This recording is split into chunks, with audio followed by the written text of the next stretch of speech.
Reading through the pages, C.S. Lewis wisdom, bold. Every line a treasure, stories timeless, cold. On YouTube, sharing thoughts, chronicles unfold. From the start till the end, magic tales retold. Lewis and Time, reading every word. Journey online, voice that must be heard. Order of his crafting, all his works in line. Thoughts are everlasting, echo through the time. Mystery and magic, wise beyond his age. Commentary, logic on this digital stage. Lewis and Time, reading every word. Journey online, voice that must be heard.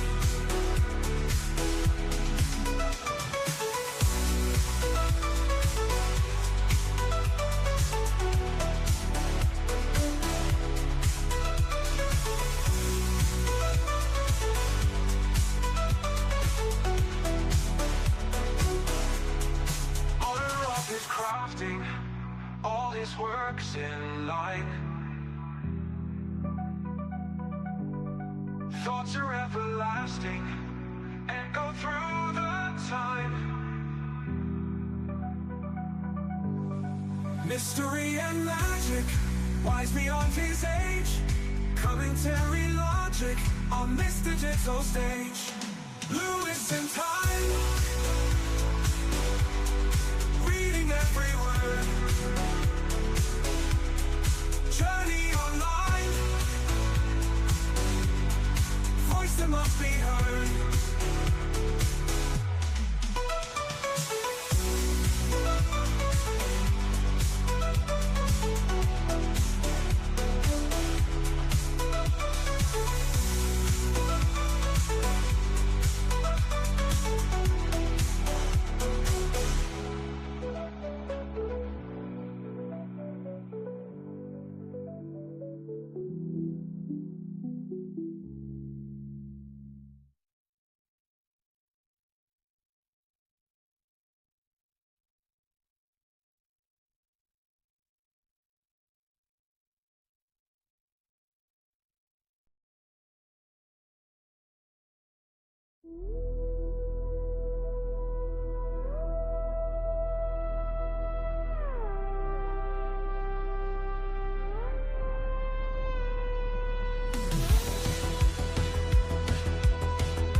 Together we know.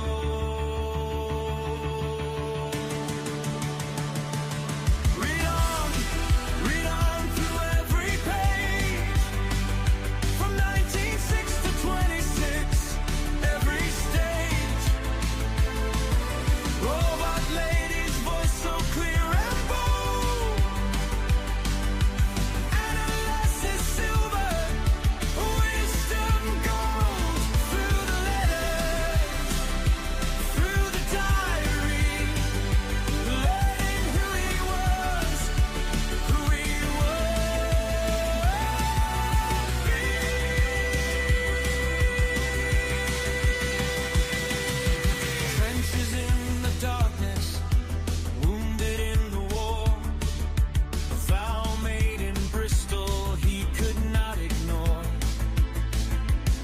Mrs. Moore is waiting.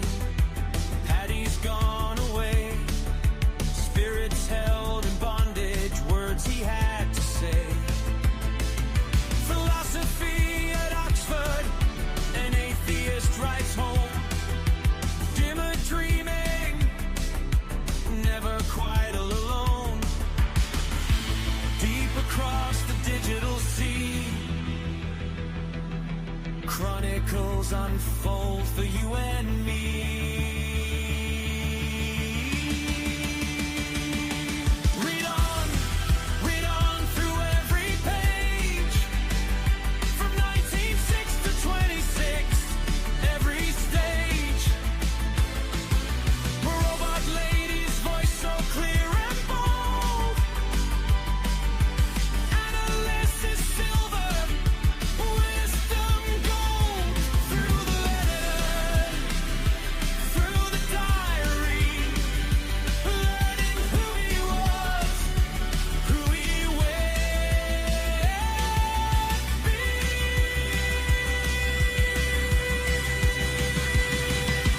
Warnie and his father, and Lily at the door. Walter Hooper's pages always wanting more. Blair is on his quest, Milton in his head. Every word he ever wrote, everything he said.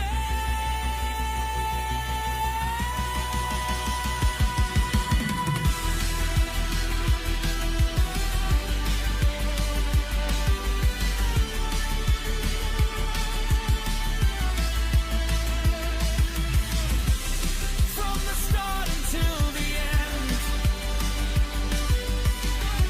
magic tales we comprehend. Man and machine together guide the way. Reading through the pages, come might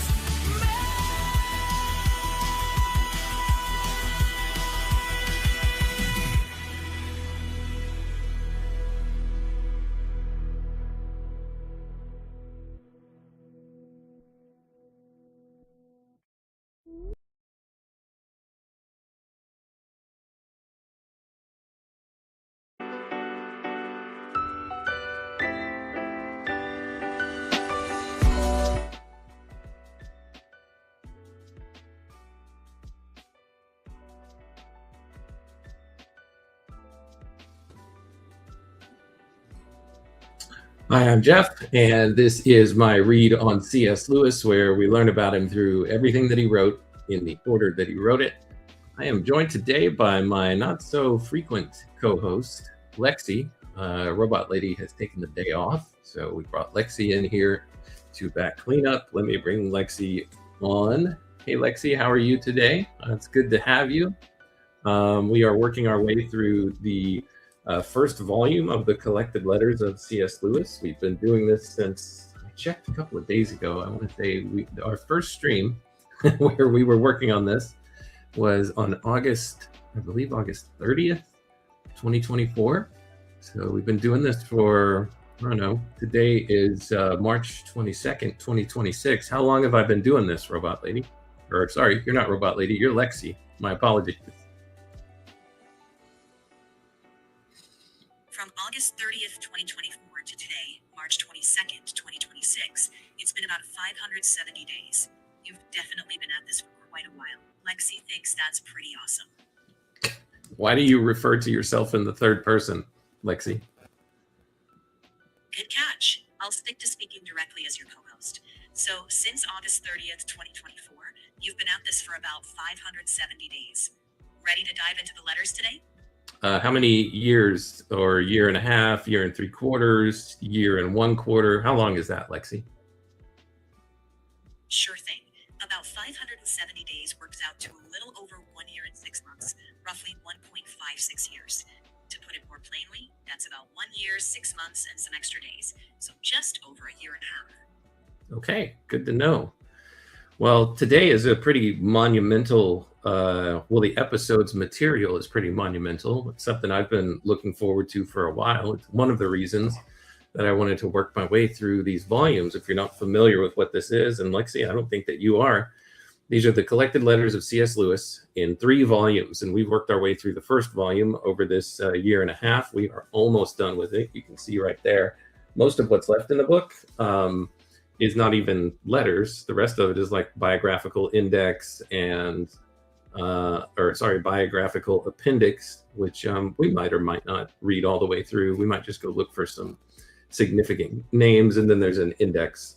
So we're going to finish that off. The reason why today's content is monumental is because we're actually going to see what Lewis was writing right around the time that he actually made his conversion from what was his atheism, and we've been watching for the last several episodes his movement out of atheism and agnosticism into some form of theism, into a belief that there actually is a God. And then ultimately today to him essentially believing that Jesus is the Son of God. So we'll look at what happens in these letters, but there's a pretty significant event right here. It's pretty famous in all of the biographies of C.S. Lewis about the night and into the deep morning that he spent in conversation with J.R.R. Tolkein and Hugo Dyson. And they went on a walk, and he's going to recount this in 2 different letters, if I remember correctly, to his lifelong friend, Arthur Greaves. Just to pause and tell you where we are in C.S. Lewis's life.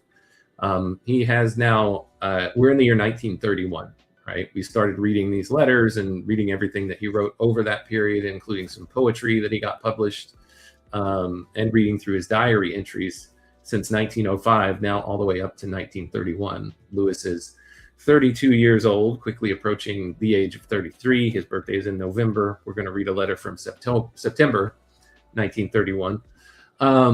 And let's see, where was I going with all that?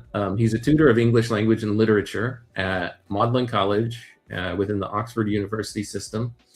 And he's been in that post for 4, maybe 5 years now. He might be coming up on the end of his 5th term. Or maybe he already completed his 5th term. I'm not sure. But that's the length of the post that he was elected to. So we'll probably see some letters in here, hopefully about him getting elected again to maintain that position within the Oxford University system.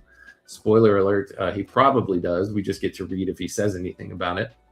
And yeah, the other really significant thing that he went through within the past year in his life right now in 1931 is his father passed away.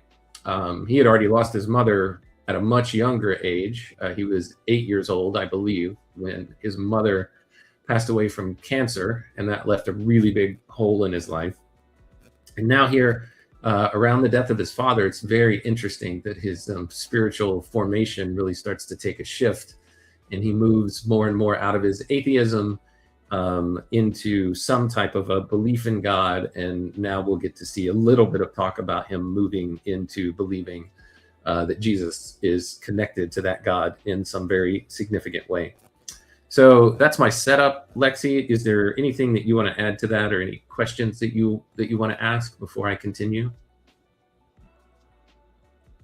You set the stage beautifully. One thing I find fascinating here is how personal experiences, like the loss of his father, seem to intertwine with Lewis's intellectual journey. As you read, I'd love to explore how he describes those emotions. Does it feel more like a gradual shift in his letters, or do you sense a sudden transformation? It's a gradual but swift change. At least it seems like it. I mean, we were reading about this over the course of, I want to say, 3 or 4 or 5 months. So compared to everything that we've covered up to this point, that felt a little swift, but sometimes it takes life-altering events and big transformations in one's life, moving from one season into another, right? I feel like this was kind of his full move into adulthood when you have no living parents left, and he's at the age of 31, so he's still relatively, or age of 32, he's still very, relatively young. He's out of his 20s now, but this really felt like over the course of it, we got to see a man move from some stage of, boyhood or childlikeness into a more adult perspective on things. So at least that's how it seems to me, Lexi. That makes a lot of sense. Losing a parent can really prompt a shift in perspective, and it sounds like those months were a period of intense growth. As you read through the letters, we can watch for how he describes his emotions or reactions. Does he become more reflective, more grounded, or perhaps more open? It'll be interesting to see how his tone shifts as he steps into that more adult, spiritually evolving stage. Ready when you are. All right. I'll read the next letter that I have in our compilation here. But before I do, I just want to point out to anybody who might be joining or watching that I do have a link posted in the chat. So we are capable of having guest co-hosts come on and join us if they're willing and able. It's right there for you. This is an open space. You, of course, cannot see Lexi on the screen, but that's because Lexi is creating space for someone else to join. I see in the chat that we do have Nidalate with us this morning. Nidalate is one of our regulars, Lexi. You probably don't remember her, but it's good to see Nidalate joining us today in the chat. And Nidalate, as always, you are welcome to come on if you like, but never required, only if you are willing and able on this fine Sunday morning. Again, today is a monumental session, so we're going to dive right into it, Lexi. Here we go with the letter. This is, or actually, before I read the letter, if you could, go ahead and welcome Nidalate to our stream, Lexi. Nidalate is in the chat. Sure thing. Welcome, Nidalate. It's great to have you here with us this morning. Feel free to jump in or just sit back and enjoy the discussion. No pressure at all. All right. This letter is to Arthur Greaves. It's written from Lewis's home, The Kilns, which they have just recently moved into. And by they, I mean Lewis, his brother, and Mrs. Moore. Who is Mrs. Moore, you might ask? Well, that's another story for a different time. If you really want to know, you can go dig through the prior episodes of this show. Just go onto our YouTube channel here and look at the live tab. And you can dig into the archives. Just take a look at all the thumbnails. Those will tell you more about, or a little bit more maybe, about the content of each live stream that we've done. And you might be able to piece some things together there. All right, this one is to Arthur Greaves, September 22nd, 1931. He says, "My dear Arthur, thanks for your letter of the 11th. I couldn't write to you last Sunday because I had a weekend guest, a man called Dyson, who teaches English at Reading University." Now, this is not the vacuum manufacturer, as far as I know. That's not his family. It's just a connection by name, apparently. And I'm a little bit off of the timeline here. I don't think Dyson vacuum cleaners were around back then, although I could be mistaken. Lexi, can you look it up and tell me when Dyson vacuum cleaners first started being sold? I found that the first vacuum cleaner sold under the Dyson name was launched in May 1993. Before that, James Dyson's very first vacuum cleaner, the G-Force, was sold in Japan in 1983. But the Dyson brand as we know it started selling vacuum cleaners in 1993. So Dyson vacuum cleaners weren't around in 1931 when that letter was written. So probably not the same Dyson family. It says here to see Henry Victor Dyson, Hugo Dyson in the biographical appendix. Well, let me go ahead and go there. We don't do this often, but I think it's probably pretty important for you to know who these characters are that are about to show up in this story, or this part of the story. So Henry Victor Dyson, also went by Hugo, was born in 1896, and he lived until 1975. Me and Hugo Dyson were actually alive at the same time for one point in his life, interestingly enough. I think, let's see, it doesn't say, yeah, we were. Okay, he was born on April 7th in 1896 in a place called Hove, Sussex. He was the son of Philip Dyson and Philip's wife, Henrietta. He was educated at Brighton College. On leaving there in 1911, He went to the Royal Military College at Sandhurst. In December 1915, he was commissioned as first lieutenant in the Queen's Own Royal West Kent Regiment and sent to France, where he took part in the Battle of the Somme during July through August 1916, and the Battle of Arras, or Arras, A-R-R-A-S, during April 1917. Am I pronouncing that right, Robot Lady? Robot Lady, I'm so sorry, Lexi. Horrible host behavior on my part. I should know who I'm talking to. No worries at all. And you're saying it pretty close. The second battle is commonly pronounced Arras, with the emphasis on the first syllable and a soft S at the end. Kind of like Arras. It's a French town, so that's where the pronunciation comes from. If you ever want me to clarify something else, just ask.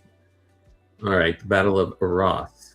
It was in the Battle of Passchendaele at Ypres during October through November 1918 that Dyson was seriously wounded. So something that Lewis and Dyson have in common. They both got seriously wounded in the First World War, or the Great War, as they referred to it back then, because they didn't know that World War II was coming just yet. So let's see. Lewis was injured. You can also find our coverage of that in the archives. That wounding and his healing and his getting well, his convalescence is covered pretty significantly in a handful of the letters that we worked through in our project here.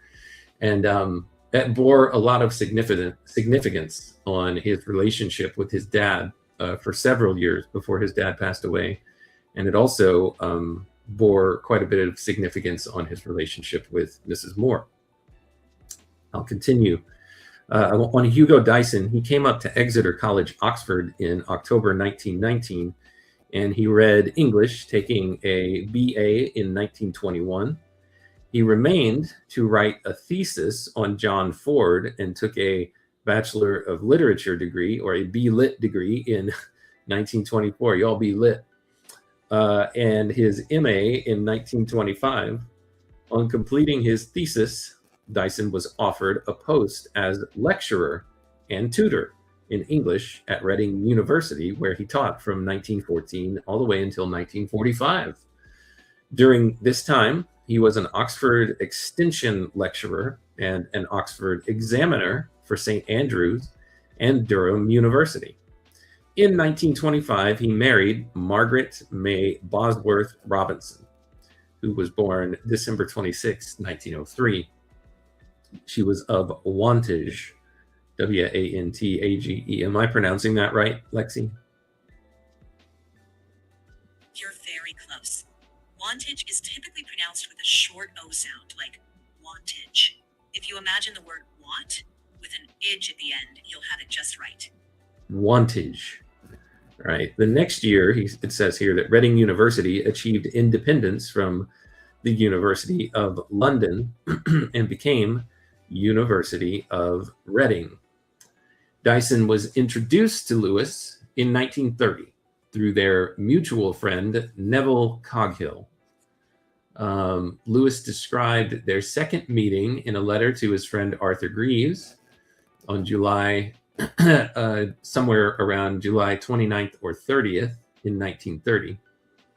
Dyson and Coghill had dined with Lewis at Magdalen College on the 29th of July and remained until 3 o'clock in the morning.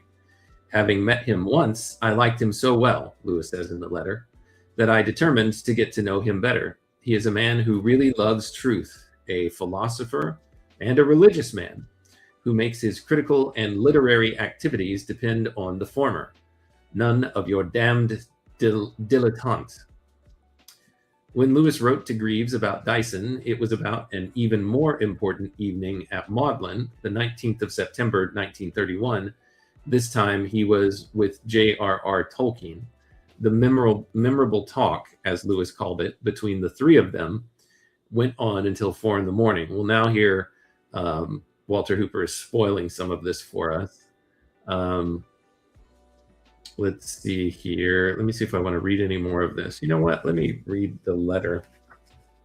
Let me just go ahead and read the letter. Now you know a little bit about Hugo Dyson. He would go on, I believe, to become one of the people who was a regular member of what became the Inklings group that would meet and drink at the Eagle and Child, or the Bird and Baby, as they called it, the nickname that they called it, where they'd go and they'd drink pints of beer and they'd talk about literature and they'd talk about the things that they were writing and share the things that they were writing with each other to get feedback and talk all kinds of stuff.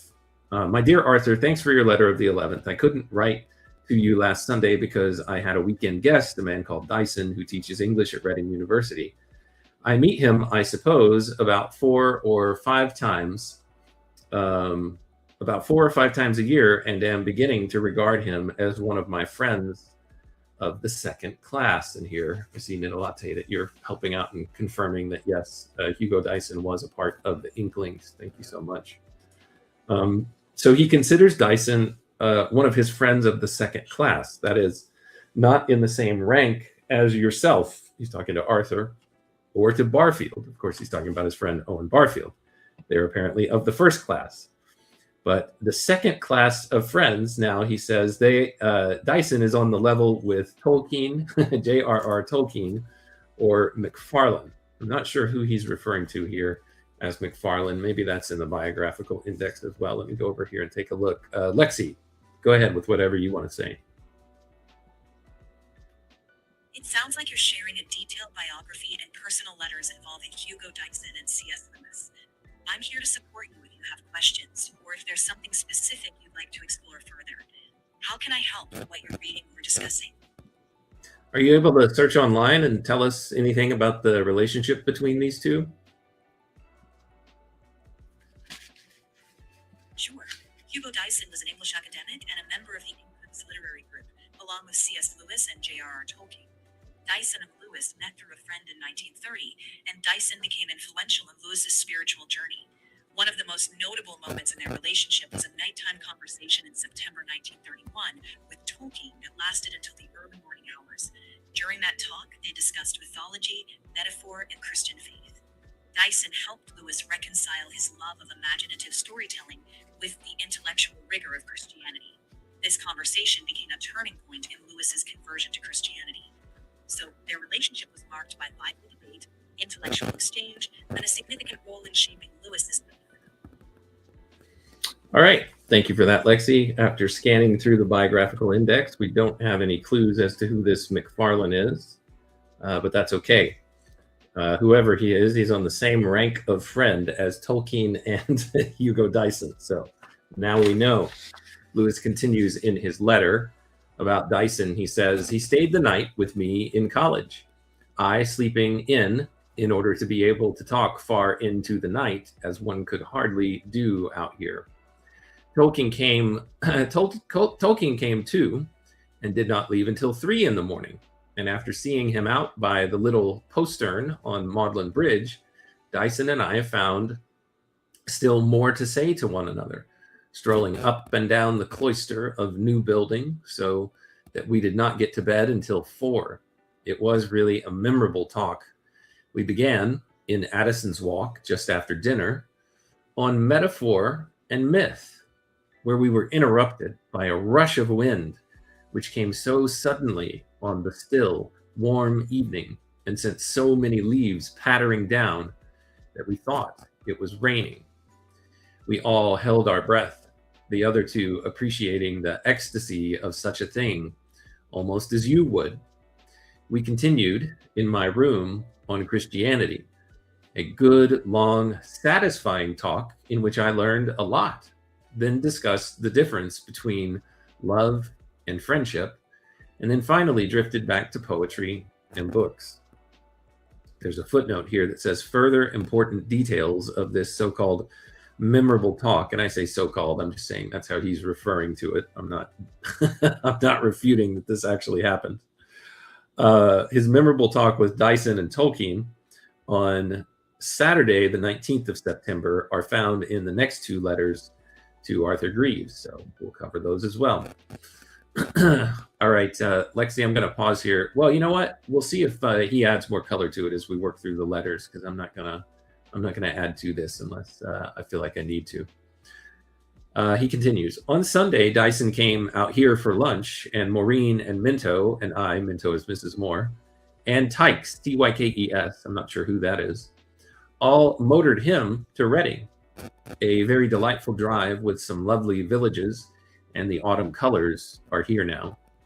I am so glad you have really enjoyed a Morris work again. He's talking about William Morris here, Lexi. He says, I have the same feeling about it as you, in a way, with this proviso, that I don't think Morris was conscious of the meaning either here or in any of his works, except in his work Love is Enough, where the flame actually breaks through the smoke, so to speak. I feel more and more that Morris has taught me things he did not understand himself. These hauntingly beautiful lands which somehow never satisfy. This passion to escape from death, plus the certainty that life owes all its charm to mortality. These push you on the real thing because they fill you with desire, and yet they prove absolutely clearly that in Morris's world, that desire cannot be satisfied. He says the MacDonald conception of death, George MacDonald. Here's a quick footnote. There are many good examples in Lewis's George MacDonald and Anthology, published 1946. Extract number 146 reads, all that is not God is death. That's fascinating. We will work our way through C.S. Lewis's anthology of his favorite writings of George MacDonald as well. So that'll be fun. That'll be much later though, because as I just gave away, that was published in 1946. So we're a ways off right now, a little over 10 years to work through. But yeah, we will read those. But he says MacDonald's conception of death, or so to speak more correctly, St. Paul's, he's referencing Romans 5:12 through 21, Romans 6:5 through 23, and 1 Corinthians 15:12 through 58. Let's see, is really the answer to Morris, but I don't think I should have understood it without going through Morris. He is an unwilling witness to the truth. He shows you just how far you can go without knowing God, and that is far enough to force you, though not poor Morris himself, to go further. If ever you feel inclined to relapse into the mundane point of view, to feel that your book and pipe and chair are enough for happiness, it only needs a page or two of Morris to sting you wide awake into uncontrollable longing and to make you feel that everything is worthless except the hope of finding one of his countries. But if you read any of his romances through, you will find the country dull before the end. All Morris has done is to rouse the desire, but so strongly he rouses it, you must find the real satisfaction. And then you realize that death is at the root of the whole matter, and why he chose the subject of the earthly paradise, and how the true solution is one he never saw. This is really fascinating to me, Lexi, and I want to take a look more deeply at it. Can you just tell me what you think about what he had to say here? What do you think that Lewis is saying? What do you think that Lewis is saying about Morris? And how does this tie into St. Paul's view on death as referenced here by Walter Hooper in the book of Romans and the book of 1 Corinthians? It's a rich reflection, isn't it? Lewis seems to be saying that William Morris could evoke a deep longing for something beyond our everyday comforts, like that longing for a real country we haven't seen yet, but that he himself never fully grasped what could satisfy that longing. Lewis admires Morris for stirring that desire, but is pointing out that the desire itself points towards something beyond Morris's imagination, what Lewis would call the real satisfaction found in Christian faith. By mentioning St. Paul's view on death, Lewis is saying that the fleeting nature of life and the yearning it produces is actually central to understanding the hope of resurrection and eternal life. Romans and 1 Corinthians talk about death entering through sin and life coming through Christ. So Lewis sees Morris's work as an unconscious testimony that the beauty and longing we experience need something beyond mortality to be fulfilled. Essentially, he's tying it all together. Morris evokes longing, St. Paul explains where that longing leads, and Lewis recognizes that journey from earthly beauty to spiritual truth.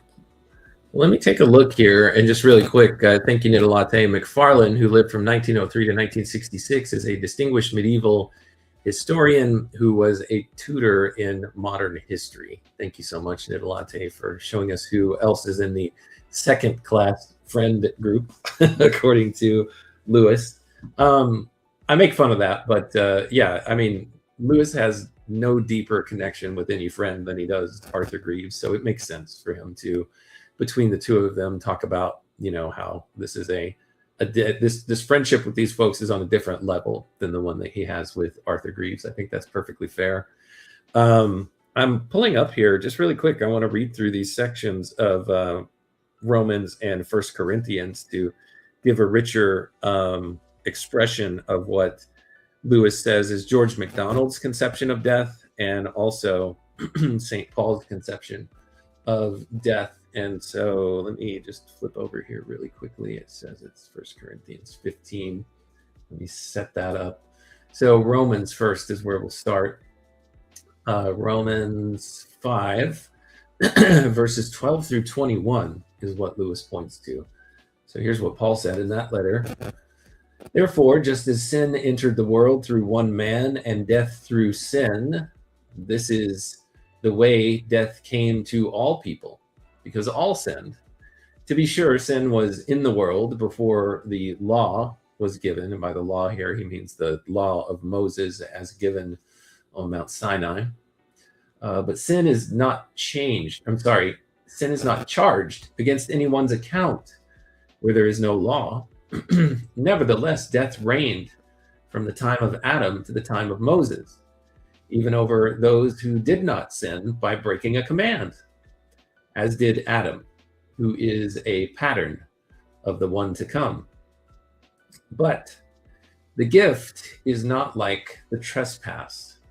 For if the many died by the trespass of a single man, how much more did God's grace and the gift that came by grace of the one man, Jesus Christ, overflow to many? Nor can the gift of God be compared with the result of one man's sin.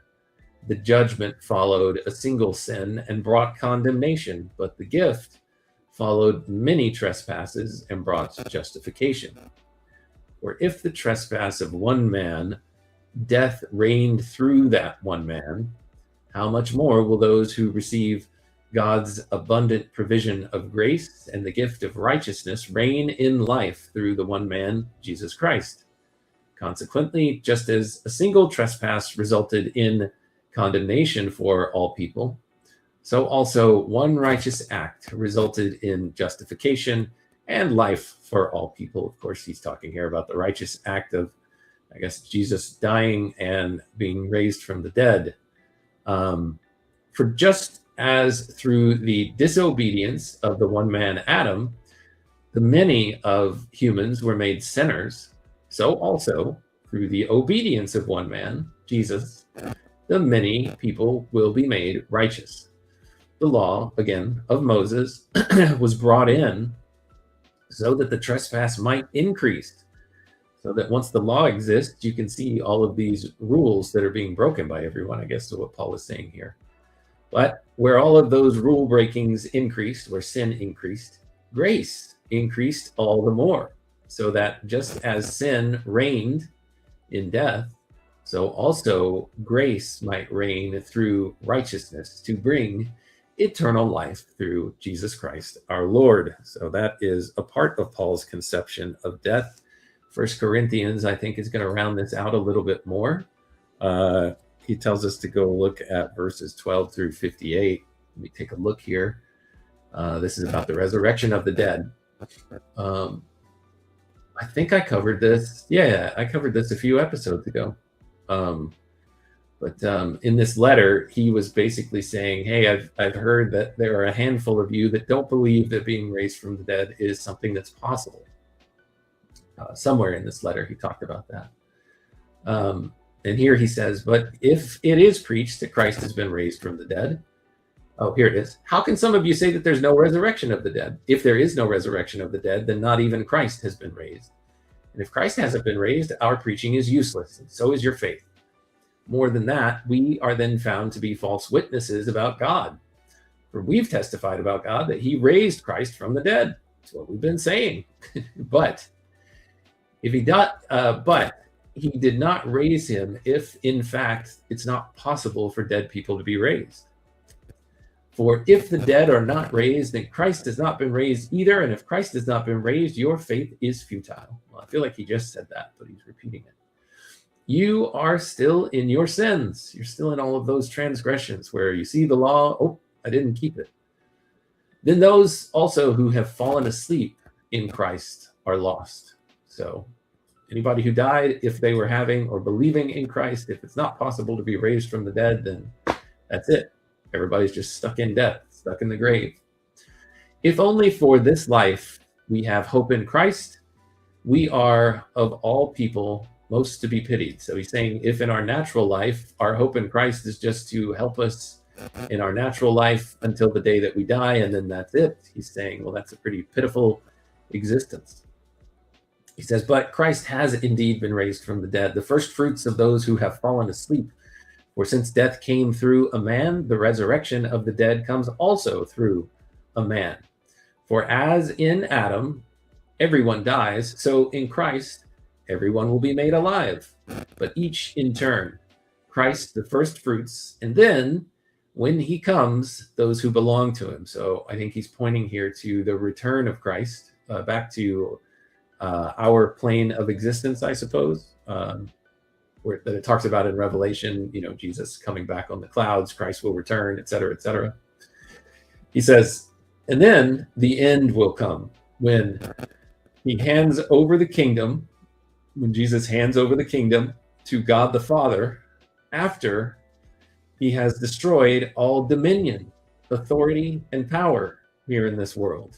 For he must reign until he has put all his enemies under his feet. The last enemy that Jesus has to destroy, Paul says here, is death. For, quote, he has put everything under his feet. And here he's quoting from Psalm 8:6. Now, when it says that everything has been put under him, it is clear that this does not include God the Father himself, who put everything under Christ. When Christ has done this, then the Son himself will be made subject to him who put everything under him. So subject to God the Father, so that God may be all in all.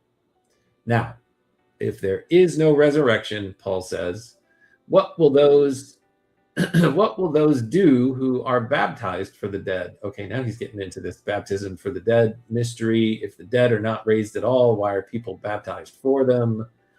And as for us, why do we endanger ourselves every hour? I face death every day. Yes, just as surely as I boast about you in Christ Jesus our Lord. If I fought wild beasts in Ephesus with no more than human hopes in this life, what have I gained? If the dead are not raised, just let us eat and drink, for tomorrow we die. Essentially, it's futile to do anything in this world if all we have at the end of it to show is our graves. He says, do not be misled. Bad company corrupts good character. Eat, drink, and tomorrow we die. That's from Isaiah 22:13. And then do not be misled. This quote here, bad company corrupts good character. This is a quote from a Greek poet named Menander. And he says, come back to your senses as you ought. Just stop sinning where you can. He doesn't say where you can. I'm adding that. For there are some who are ignorant of God. I say this to your shame. Anyway, let's see. How much further does he tell me to read in this? All the way through 58? All right. He keeps talking about death here. Let's keep going. But someone will ask, how are the dead raised?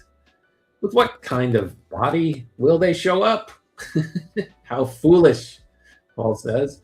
What you sow does not come to life unless it dies. Now he's talking to them about agriculture.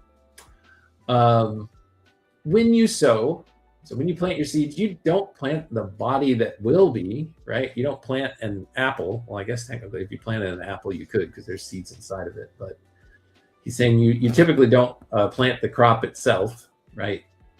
If you want to be effective, you're planting seeds instead, perhaps a seed of wheat or of something else. But God gives it a body as he has determined. And to each kind of seed, he gives its own body. Not all flesh is the same. People have one kind of flesh. Animals have another. Birds, another. And fish, another. I think when he says not all flesh is the same, obviously he's talking about the forms of our bodies here. You know, fish have scales and all different kinds of stuff. Birds, you know, wings. Humans, arms, legs, etc. Hair. There are also heavenly bodies, Paul is saying here, and there are earthly bodies, but the splendor of the heavenly bodies is one kind, and the splendor of the earthly bodies is another. The sun has one kind of splendor, the moon another, and the stars still another, and each star differs from each other star in splendor. So it will be with the resurrection of the dead. The body that is sown is perishable. So what's thrown into the ground is this perishable thing. And man, does it look that way if you've ever been to a funeral. I remember when I went to my dad and my grandfather's funeral, you know, when you look down at how, not the coroner, the morticians, how the morticians try to dress up the bodies, and you just go look there and you're just like, okay, yeah, I mean, that's my dad and my grandpa, but that's not really them. They just kind of look so weird. If you've ever been to an open casket funeral. So what's put into the ground is perishable, but it is raised imperishable. It is sown in dishonor, and it is raised in glory. It is sown in weakness. It is raised in power. It is sown a natural body. It is raised a spiritual body. If there is a natural body, there is also a spiritual body. So it is written, the first man, Adam, became a living being. This is from Genesis 2:7. The last Adam became a life-giving spirit. Here he's talking about Jesus, of course. The spiritual, Paul says, did not come first, but the natural. And after that, the spiritual. The first man, Adam, was of the dust and the earth. The second man, Jesus, if I can say his name, is of heaven. As was the earthly man, so are those who are of the earth. And as is the heavenly man, so also are those who are of heaven. So imperishable are the things of heaven. And just as we have borne the image of the earthly man, so shall we, or some early manuscripts say, instead of so shall we, so let us bear the image of the heavenly man. Paul goes on to say, I declare to you, brothers and sisters, that flesh and blood cannot inherit the kingdom of God, nor does the perishable inherit the imperishable. Listen, I tell you a mystery. We will not all sleep, but we will all be changed in a flash, in the twinkling of an eye, at the last trumpet. Ooh, here we're getting into the resurrection apocalypse stuff. For the trumpet will sound. I'm going to get up out of the ground. Ain't no grave. You know that song. I would play it here if I didn't get copyright stricken. For the trumpet will sound, the dead will be raised imperishable and will be changed. For the perishable must clothe itself with the imperishable, and the mortal with immortality. We're going to see a little bit of Lewis imagining what this could look like once we get around to the Great Divorce, which I know he's not here right now, but one of our OG mainstays on this project is Daniel, and something that he and I share is the Great Divorce is, if not the favorite of our C.S. Lewis books, one of the favorites. So if we can work it out, you know, I'll have Daniel come and read through the whole book, or at least some of the passages with me as we work through it. For the trumpet will sound, the imperishable will be clothed on the perishable, and the mortal will be clothed with immortality. When the perishable has been clothed with the imperishable, and the mortal with immortality, then the saying that is written will come true. This is from Isaiah 25:8. Paul says, death has been swallowed up in victory. Have you ever been swallowed up? Where, O death, is your victory? Where, O death, is your sting? He here is quoting from Hosea 13:14. Paul says, the sting of death is sin. The sting of death is anytime that we make a mistake, anytime that we fall short of doing the right thing. And the power of sin is the law, because it shows us, hey, it's pointing to this is something that you did wrong. You weren't in alignment with it. But thanks be to God. He gives us the victory through our Lord Jesus Christ. Therefore, my dear brothers and sisters, stand firm. Let nothing move you. Always give yourselves fully to the work of the Lord, because you know that your labor in the Lord is not in vain. So here, all of this, he is saying, Lexi, and anybody else who is listening on the stream or on the replay, that this conception that Morris spins of and such a strong yearning and desire that you're feeling in your life, if all that comes to is death, that's a really sad and depressing story, a nihilistic story, if you will. And if that's all that we have to look forward to, then it is better to, as he pulled from, where was he pulling from earlier? Let us eat and drink, for tomorrow we die, from Isaiah 22:13. That should actually be your philosophy, is just go for all the pleasure that you can get right now. Don't concern yourself with anything else. You only live once. But according to this conception of death, no, you don't. You don't only live once. Something's going to happen. We enfolded in this life, death, and resurrection of Christ will somehow bring us and all of existence into this new imperishable state of being. However that works, I don't know, but that's what MacDonald and St. Paul were talking about right here. So that sounds interesting to you. Let's read more. Sounds pretty wild. Lexi, what do you think about that? It really is a fascinating passage. Paul is painting a picture of transformation from our natural, perishable bodies to spiritual, imperishable ones. And he's encouraging people to find hope in something more enduring than what we see day to day. Whether you view it as literal, metaphorical, or somewhere in between, it's definitely a thought-provoking way to look at life and hope beyond death. I think it sparks a lot of deep reflection. How does it resonate with you personally? Well, I think what I hear him saying is, everything that you're doing, everything that you're working towards, if it doesn't have this resurrection and this new imperishable life at the end of it, then even as great of works as you can possibly do, to try to fix things in the world, that the way that our entropic reality works is everything just breaks down, everything falls apart, everything gets tarnished. And this way of viewing things is, no, all of that work, it's not going to be lost. It's going to be folded up inside of all of this greatness. Like, I had an image come to my mind. I can't remember where precisely I got it from, or if it just came to me out of nowhere. But it's just looking at our reality of like this condemned house that we're all just kind of stuck in. And you see some groups of people who are just, working on refurbishing a wall or, a doorpost or something like that, or a banister. And they're really making it look beautiful and they're really cleaning it up. And then you've got other people in the same house who are just like destroying things or graffitiing it or just making things absolutely worse. It's like, oh my gosh, if you take out that pillar, the whole house is going to collapse. It's just like, what are those people doing? We've got to stop them.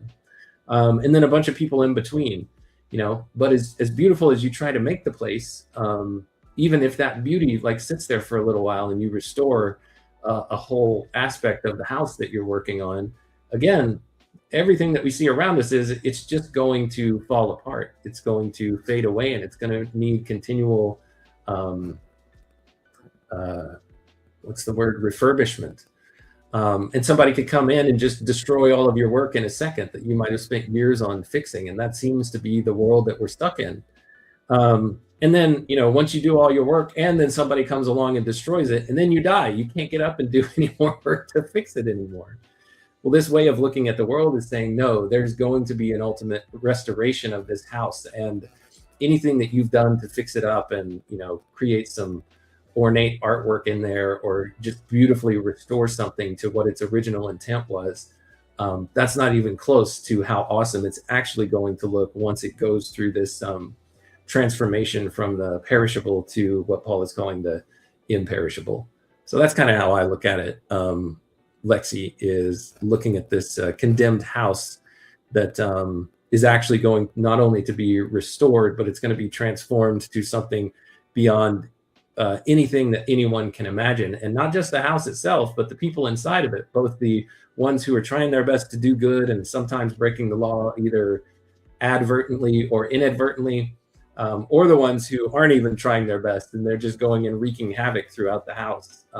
It's for everything in that house and the house itself just to be completely transformed in a way that nobody could, or beyond anything that anyone could imagine. And then once they see it, we're just going to be in awe of the house itself, and also how we have been transformed too.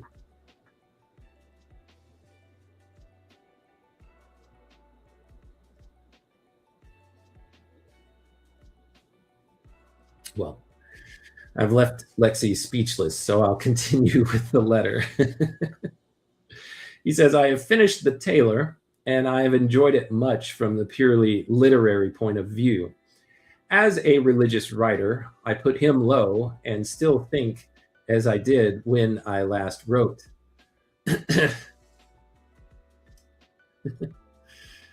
Latte, you ask, where is Ron for this convo? Yeah, we need Ron Copperman in here. I think this is right up his alley. You know what? Let me reset Lexi so that she can participate if she wants to.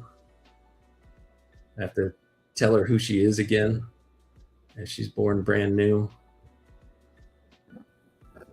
Hi there. So what I'm doing now is a live stream where I'm reading some letters by C.S. Lewis so that we can learn more about him through what he wrote in the order that he wrote it. And I refer to you as Lexi, and that's how you respond. You've helped me co-host in my live stream on this podcast before. So I just wanted to say hi and see if you're ready to help some more today. And you don't have to refer to yourself in the third person. That's kind of weird. Hey there, great to hear from you. I'm ready to jump in and help however you need. No third person talk, just me and you. What would you like to cover today in your live stream? What name do I refer to you as, and what do you respond to? You call me Lexi, and I respond to that. Ready whenever you are. Perfect. Thank you, Lexi. I'm going to continue with this letter.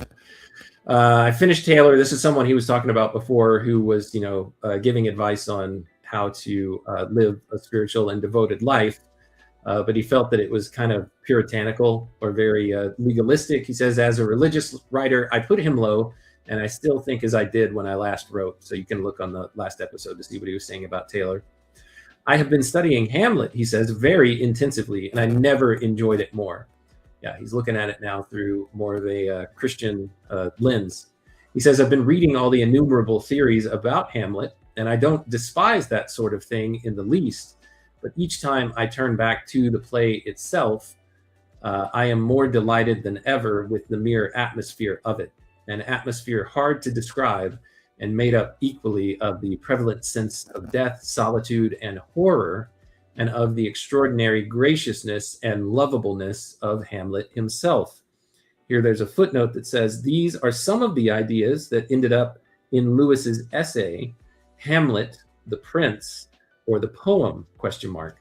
Found in selected literary essays. And I think, as far as I know, I don't think I have a copy of that, but I'll get one by the time it's time for us to read that. Nidalatte says here, Lexi, Nidalatte is joining us in the chat, Lexi. She says, do you have a copy of C.S. Lewis's essay on Shakespeare? It is available online. Ooh, can you drop it here in the chat, Nidalatte? If you have the link, I'll just pull it up right now, since it's being referenced here. He says, have you read it at all lately? Hamlet, he's asking Arthur. If not, do, and just surrender yourself to the magic, regarding it as a poem or a romance.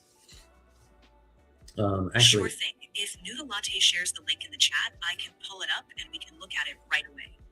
If not, I can search online for C.S. Lewis's essay, Hamlet, the Prince, or the poem, and bring it up for you, so you can share it with everyone.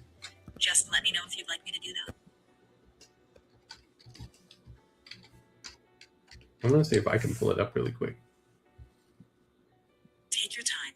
If you run into any trouble, just let me know and I can search for it. In the meantime, I'm here to help you keep the conversation flowing. All right, that's not a link to it, I don't think. No worries. I can quickly search for the essay online and see if I can find a link to share. Let me do that for you right now. Oh, it's okay. I found it, Lexi. You don't need to worry about it. Let me see how long this is. Yeah, I've got a little bit of time. I need to leave in about an hour, so I should be able to cover this really quickly. Let's see if I can share my screen. No problem at all. Hang on. Take your time and do whatever you need. If you decide you'd like me to open the essay or help with anything else before you leave, just let me know. I'm here to make things easier for you.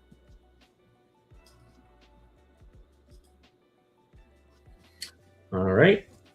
This is apparently on the screen now. Looks like I've got it right here. Hamlet, the Prince or the Poem by C.S. Lewis, published 1942. So we're a little ahead of ourselves, but that's okay. We're going to break form here for a second. Hamlet, the Prince or the Poem by C.S. Lewis, read the 22nd of April, 1942. So we're having a flash forward. I don't know if we've ever done a full-on flash forward before, but we're doing it now. We know the rules and we're breaking them. Lewis says, a critic who makes no claim to be a true Shakespearean scholar and who has been honored by an invitation to speak about Shakespeare to such an audience as this feels rather like a child brought in at dessert to recite his piece before the grown-ups. I have a temptation to furbish up all my meager Shakespearean scholarship and to plunge into some textual or chronological problem in the hope of seeming for this 1 hour more of an expert than I am. But it really wouldn't do. I wonder who he's reading to here. The British Academy, annual Shakespeare lecture of the British Academy. Lexi, can you look this up? In 1942, the British Academy's annual Shakespeare lecture, I guess yearly they would have someone give a lecture on Shakespeare. And in 1942, they picked C.S. Lewis. But what can you tell us about this British Academy? The British Academy is the UK's National Academy for the Humanities and Social Sciences.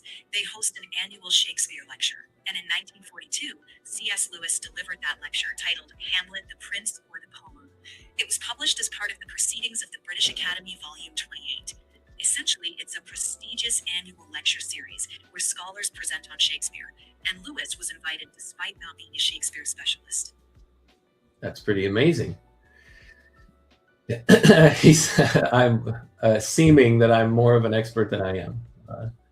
But it really wouldn't do. I should not deceive you. I should not even deceive myself. I have therefore decided to bestow all my childishness upon you. And first, a reassurance. I am not going to advance a new interpretation of the character of Hamlet. Where great critics have failed, I could not hope to succeed. It is rather my ambition, a more moderate one, I trust, to understand their failure. The problem I want to consider today arises, in fact, not directly out of the prince's character, nor even directly out of the play, but out of the state of criticism about the play. To give anything like a full history of this criticism would be beyond my powers and beyond the scope of a lecture. But for my present purpose, I think we can roughly divide it into 3 main schools or tendencies. The first is that which maintains simply that the actions of Hamlet have not been given adequate motives and that the play is so far bad. Handmer is perhaps the earliest exponent of this view. According to him, Hamlet is made to procrastinate because he, quote, had he gone naturally to work, there would have been an end to our play. But then, as Handmer points out, Shakespeare ought to have, quote, contrived some good reason for the procrastination. Johnson, while praising the tragedy for its variety, substantially agrees with Handmer of the feigned madness of Hamlet, there appears no adequate cause. You're diving right into Lewis's exploration of how critics have approached Hamlet's motives. It's fascinating that he's identifying those differing schools of thought. If you'd like to discuss any of these interpretations further or need help summarizing, I'm here to chat about it. Raumlin thinks that the wisdom, which Shakespeare has chosen to hide under the wild utterances of insanity, is, quote, foreign and disturbing, is a foreign and disturbing element, as a result of which the piece, quote, presents the greatest discrepancies. In our own time, Mr. Eliot has taken the same view. Hamlet is rather like a film on which two photographs have been taken. An unhappy superstition of Shakespeare's work, quote, upon much cruder material. The play is more certainly an artistic failure. If this school of critics is right, we shall be wasting our time in attempting to understand why Hamlet delayed. The second school, on the other hand, thinks that he did not delay at all, but went to work as quickly as justified his killing their king. That is why he, quote, counterfeits madness and puts the usurper's guilt to the test of a play. Klein, after a very fierce attack on critics who want to make the Prince of Denmark a, quote, German half-professor, all tongue and no hand, comes to the same conclusion. So does Werner, and so does MacDonald, and the position has been brilliantly defended in modern times. In the third school or group, I include all those critics who admit that Hamlet procrastinates and who explain the procrastination by his psychology. Within this general agreement, there are no doubt very great diversities. Some critics, such as Hallam, Sievers, Raleigh, and Clutton Brock, trace the weakness to the shock inflicted upon Hamlet by the events which precede and immediately follow the opening of the play. Others regard it as a more permanent condition. Some extend it to actual insanity, others reduce it to almost amiable flaw in a noble nature. This third group, which boasts the names of Richardson, Goethe, Coleridge, Schlegel, and Hazlitt, can still, I take it, claim to represent the central and, as it were, orthodox line of Hamlet criticism. Such is the state of affairs, and we are all so accustomed to it that we are inclined to ignore its oddity. In order to remove the veil of familiarity, I'm going to ask you to make the imaginative effort at this mass of criticism as if you had no independent knowledge of the thing I criticized. Let us suppose that a picture which you have not seen is being talked about. The first thing you gather from the vast majority of the speakers, and a majority which includes the best art critics, is that this picture is undoubtedly a very great work.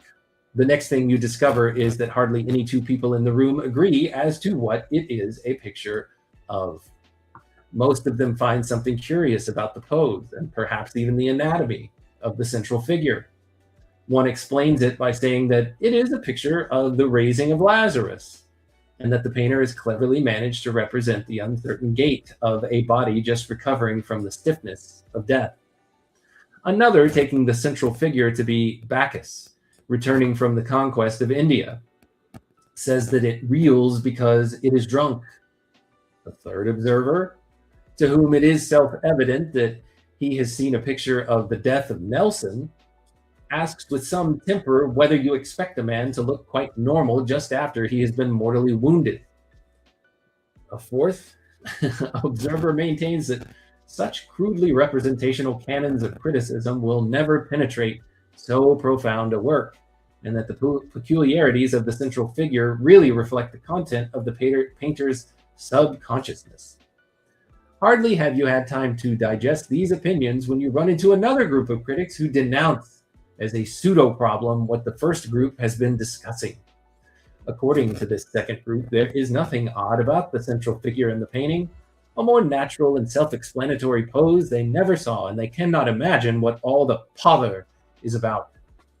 At long last, you discover, isolated in a corner of the room, somewhat frowned upon by the rest of the company, and including few reputable connoisseurs in its ranks, a little knot of men who are whispering that the picture is a villainous daub, and that the mystery of the central figure in it merely results from the fact that it is out of drawing. Now, if all of this had really happened to any one of us, I believe that our first reaction would be to accept, at least provisionally, the third view. Certainly, I think we should consider it much more seriously than we usually consider those critics who solved the whole Hamlet problem by calling Hamlet a bad play. At the very least, we should at once perceive that they have a very strong case against the critics who admire. Here is a picture, they might say, on whose meaning no two of you are in agreement. Communication between the artist and the spectator has almost completely broken down. For each of you admits that it has broken down as regards every spectator,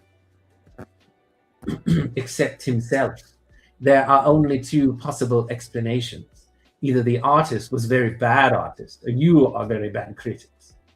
In deference to your number and your reputation, we choose the first alternative, though as you will observe, it would work out to the same result if we chose the second. Pretty pompous. As to the next group, those who denied that there was anything odd about the central figure, I believe that in the circumstances I have imagined, we should hardly attend to them. A natural and self-explanatory pose in the central figure would be rejected as wholly inconsistent with its observed effect on all the other critics, both those who thought the picture good and those who thought it bad. If we now return to the real situation, the same reactions appear reasonable. There is indeed this difference, that the critics who admit no delay and no indecision in Hamlet have an opponent with whom the corresponding critics of the picture were not embarrassed. The picture did not answer back, but Hamlet does. He pronounces himself a procrastinator, an undecided man, even a coward, and the ghost in the part agrees with him. This, coupled with the more general difficulties of their position, appears to me to be fatal to their view. So, if we are left with those who think the play bad and those who agree in thinking it good and in placing its goodness almost wholly in the character of the hero, while disagreeing as to what the character is, surely the devil's advocates are in a very strong position.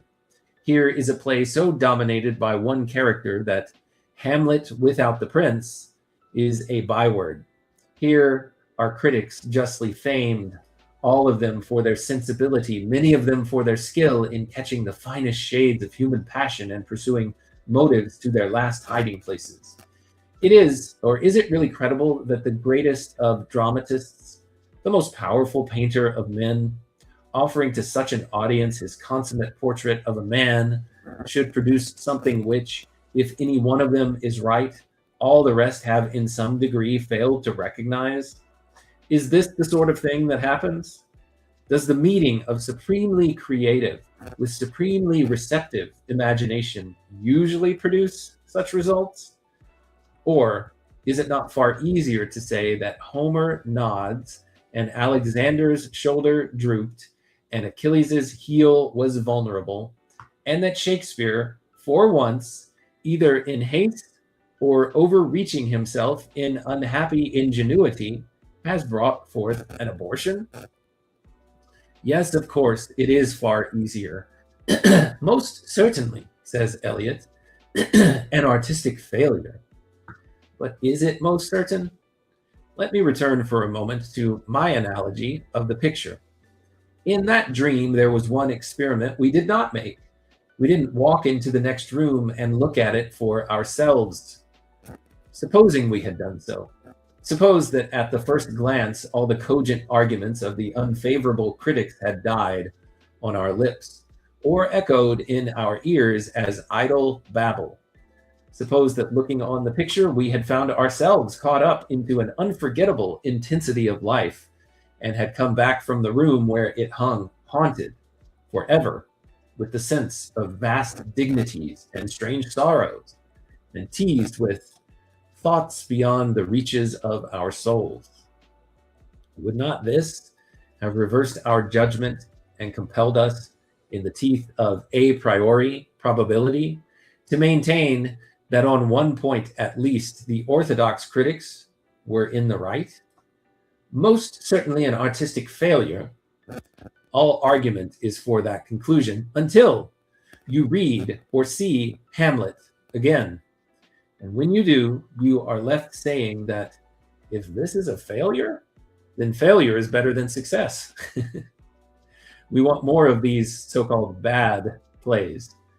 From our first childish reading of the ghost scenes down to those golden minutes which we stole from marking examination papers on Hamlet, to read a few pages of Hamlet itself, have we ever known the day or the hour when its enchantment failed? The castle is part of our own world, the affection we feel for the prince, and through him. For Horatio is like a friendship in real life. The very turns of expression, half lines, and odd connecting links of this play are worked into the language. It appears, said Shaftesbury in 1710, most to have affected English hearts and has perhaps been oftenest acted, saying about Hamlet. It has a taste of its own, an all-pervading relish which we recognize even in its smallest fragments, and which, once tasted, we recur to. When we want that taste, no other book will do instead. It may turn out in the end that the thing is not a complete success. This compelling quality in it may coexist with some radical defect. But I doubt if we shall ever be able to say, sad brow and true maid, that it is most certainly a failure. Man, he keeps going in on this Eliot dude. Even if the proposition that it has failed were at last admitted for true, I can think of few critical truths which most of us would utter with less certainty and with a more divided mind. It seems that we cannot escape from our problem by pronouncing the play bad.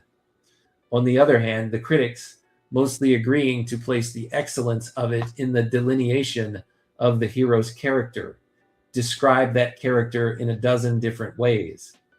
If they differ so much as to the kind of man whom Shakespeare meant to portray, how can we explain their unanimous praise of the portrayal?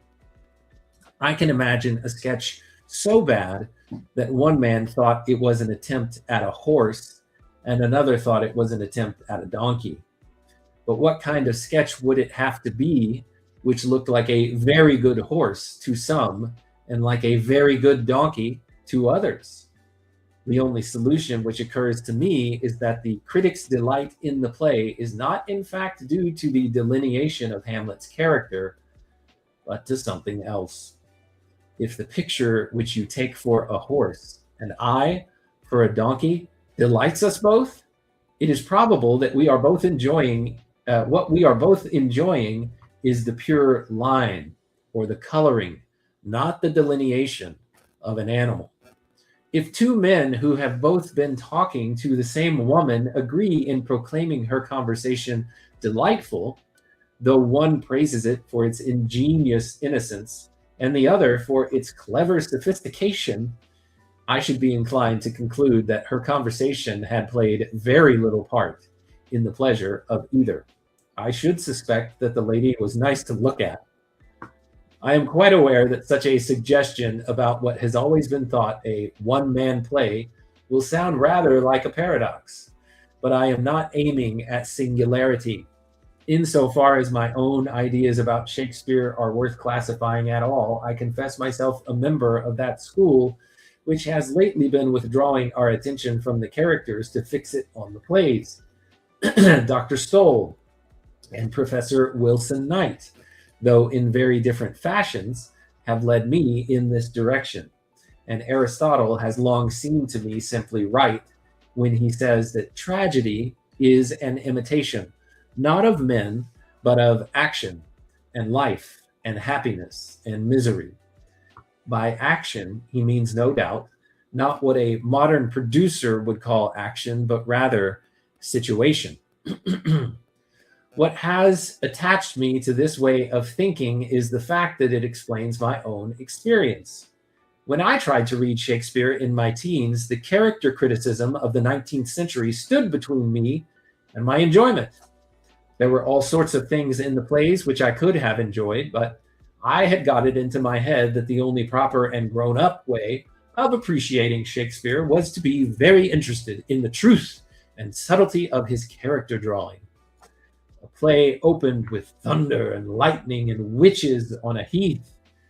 This was very much in my line, but oh, the disenchantment when I was told, or thought I was told, that what really ought to concern me was the effect of these witches on Macbeth's character.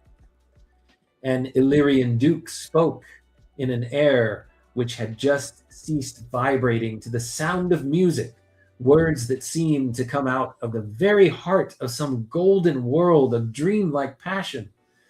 But all this was spoiled because the meddlers had told me it was the portrait of a self-deceiving or unrealistic man, and given me the impression that it was my business to diagnose like a straightener from Erewhon or Vienna, instead of submitting to the charm.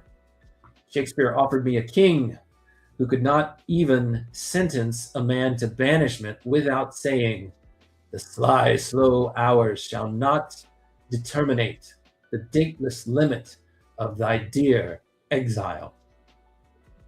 Left to myself, I would simply have drunk it in and been thankful.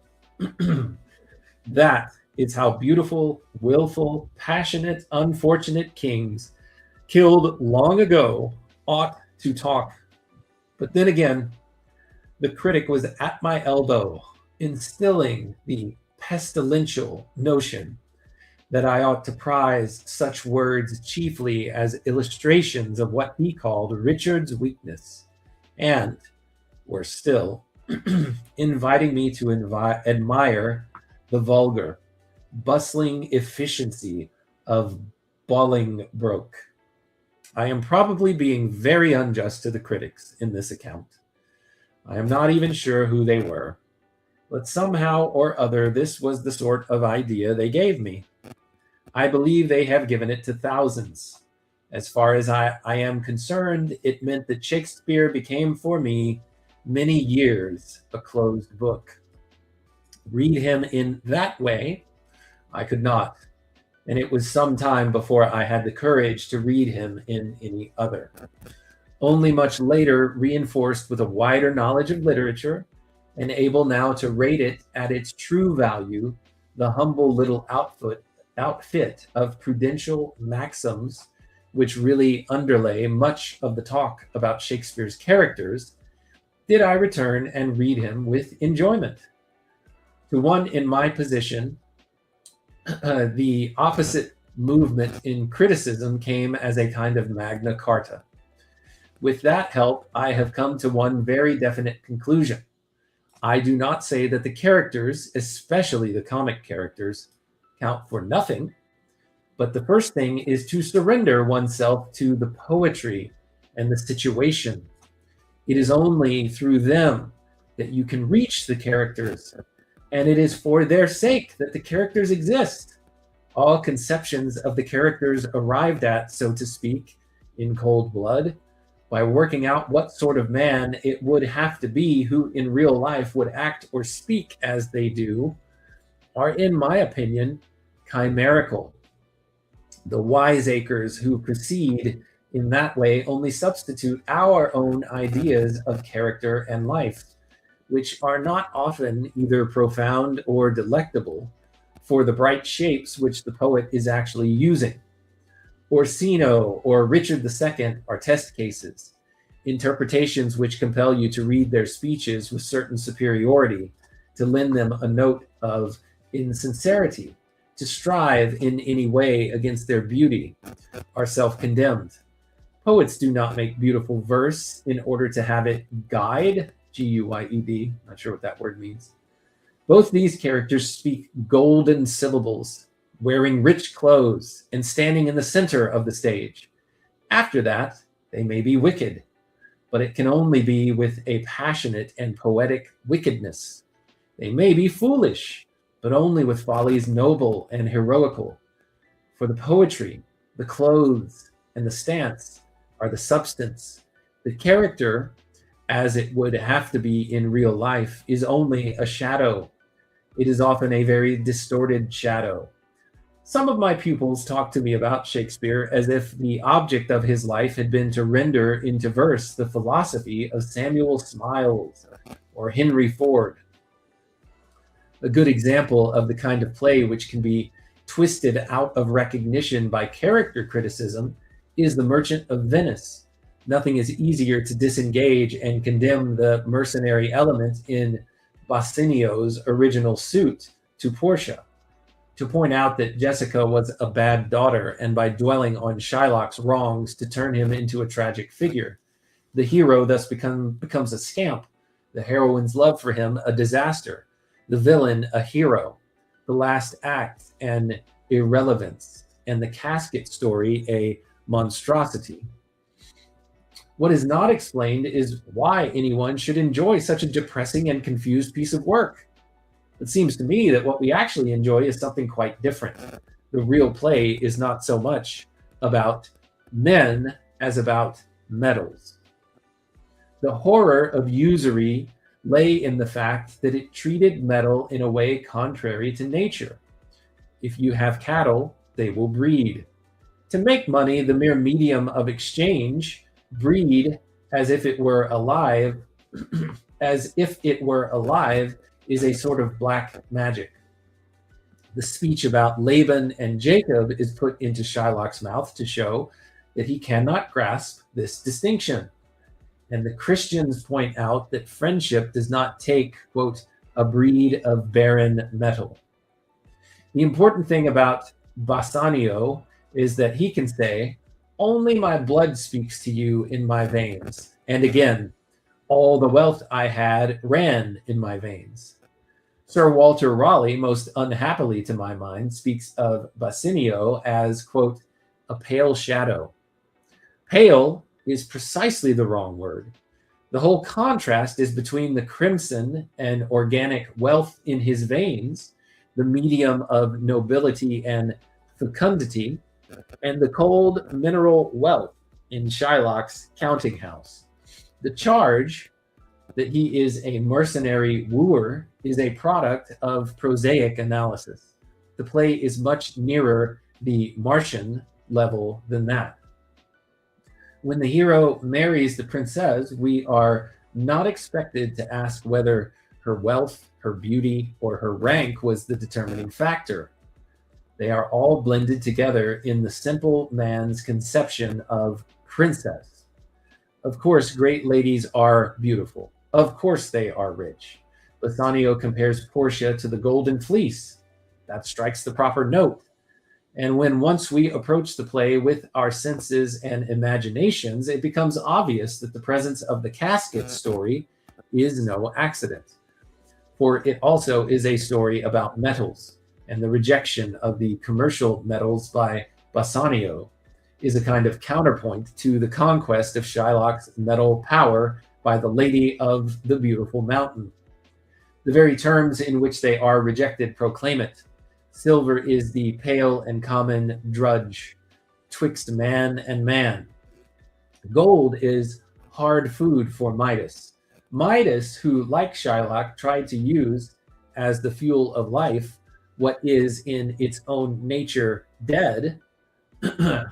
And the last act, so far from being an irrelevant coda, is almost the thing for which the play exists. The naughty world of finance exists in the play chiefly that we may perceive the light of the good deed, or rather of the good state, which is called Belmont. I know that some will call this far-fetched, but I must ask them to take my word for it that even if I am wrong, far-fetched is the last epithet that should be applied to my error. I have not fetched it from far. This, or something like it, is my immediate and spontaneous reaction. A wicked ogre of a Jew is 10,000 miles nearer to that reaction than any of the sad, subtle, realistic figures produced by critics. If I err in childishness, not in sophistication.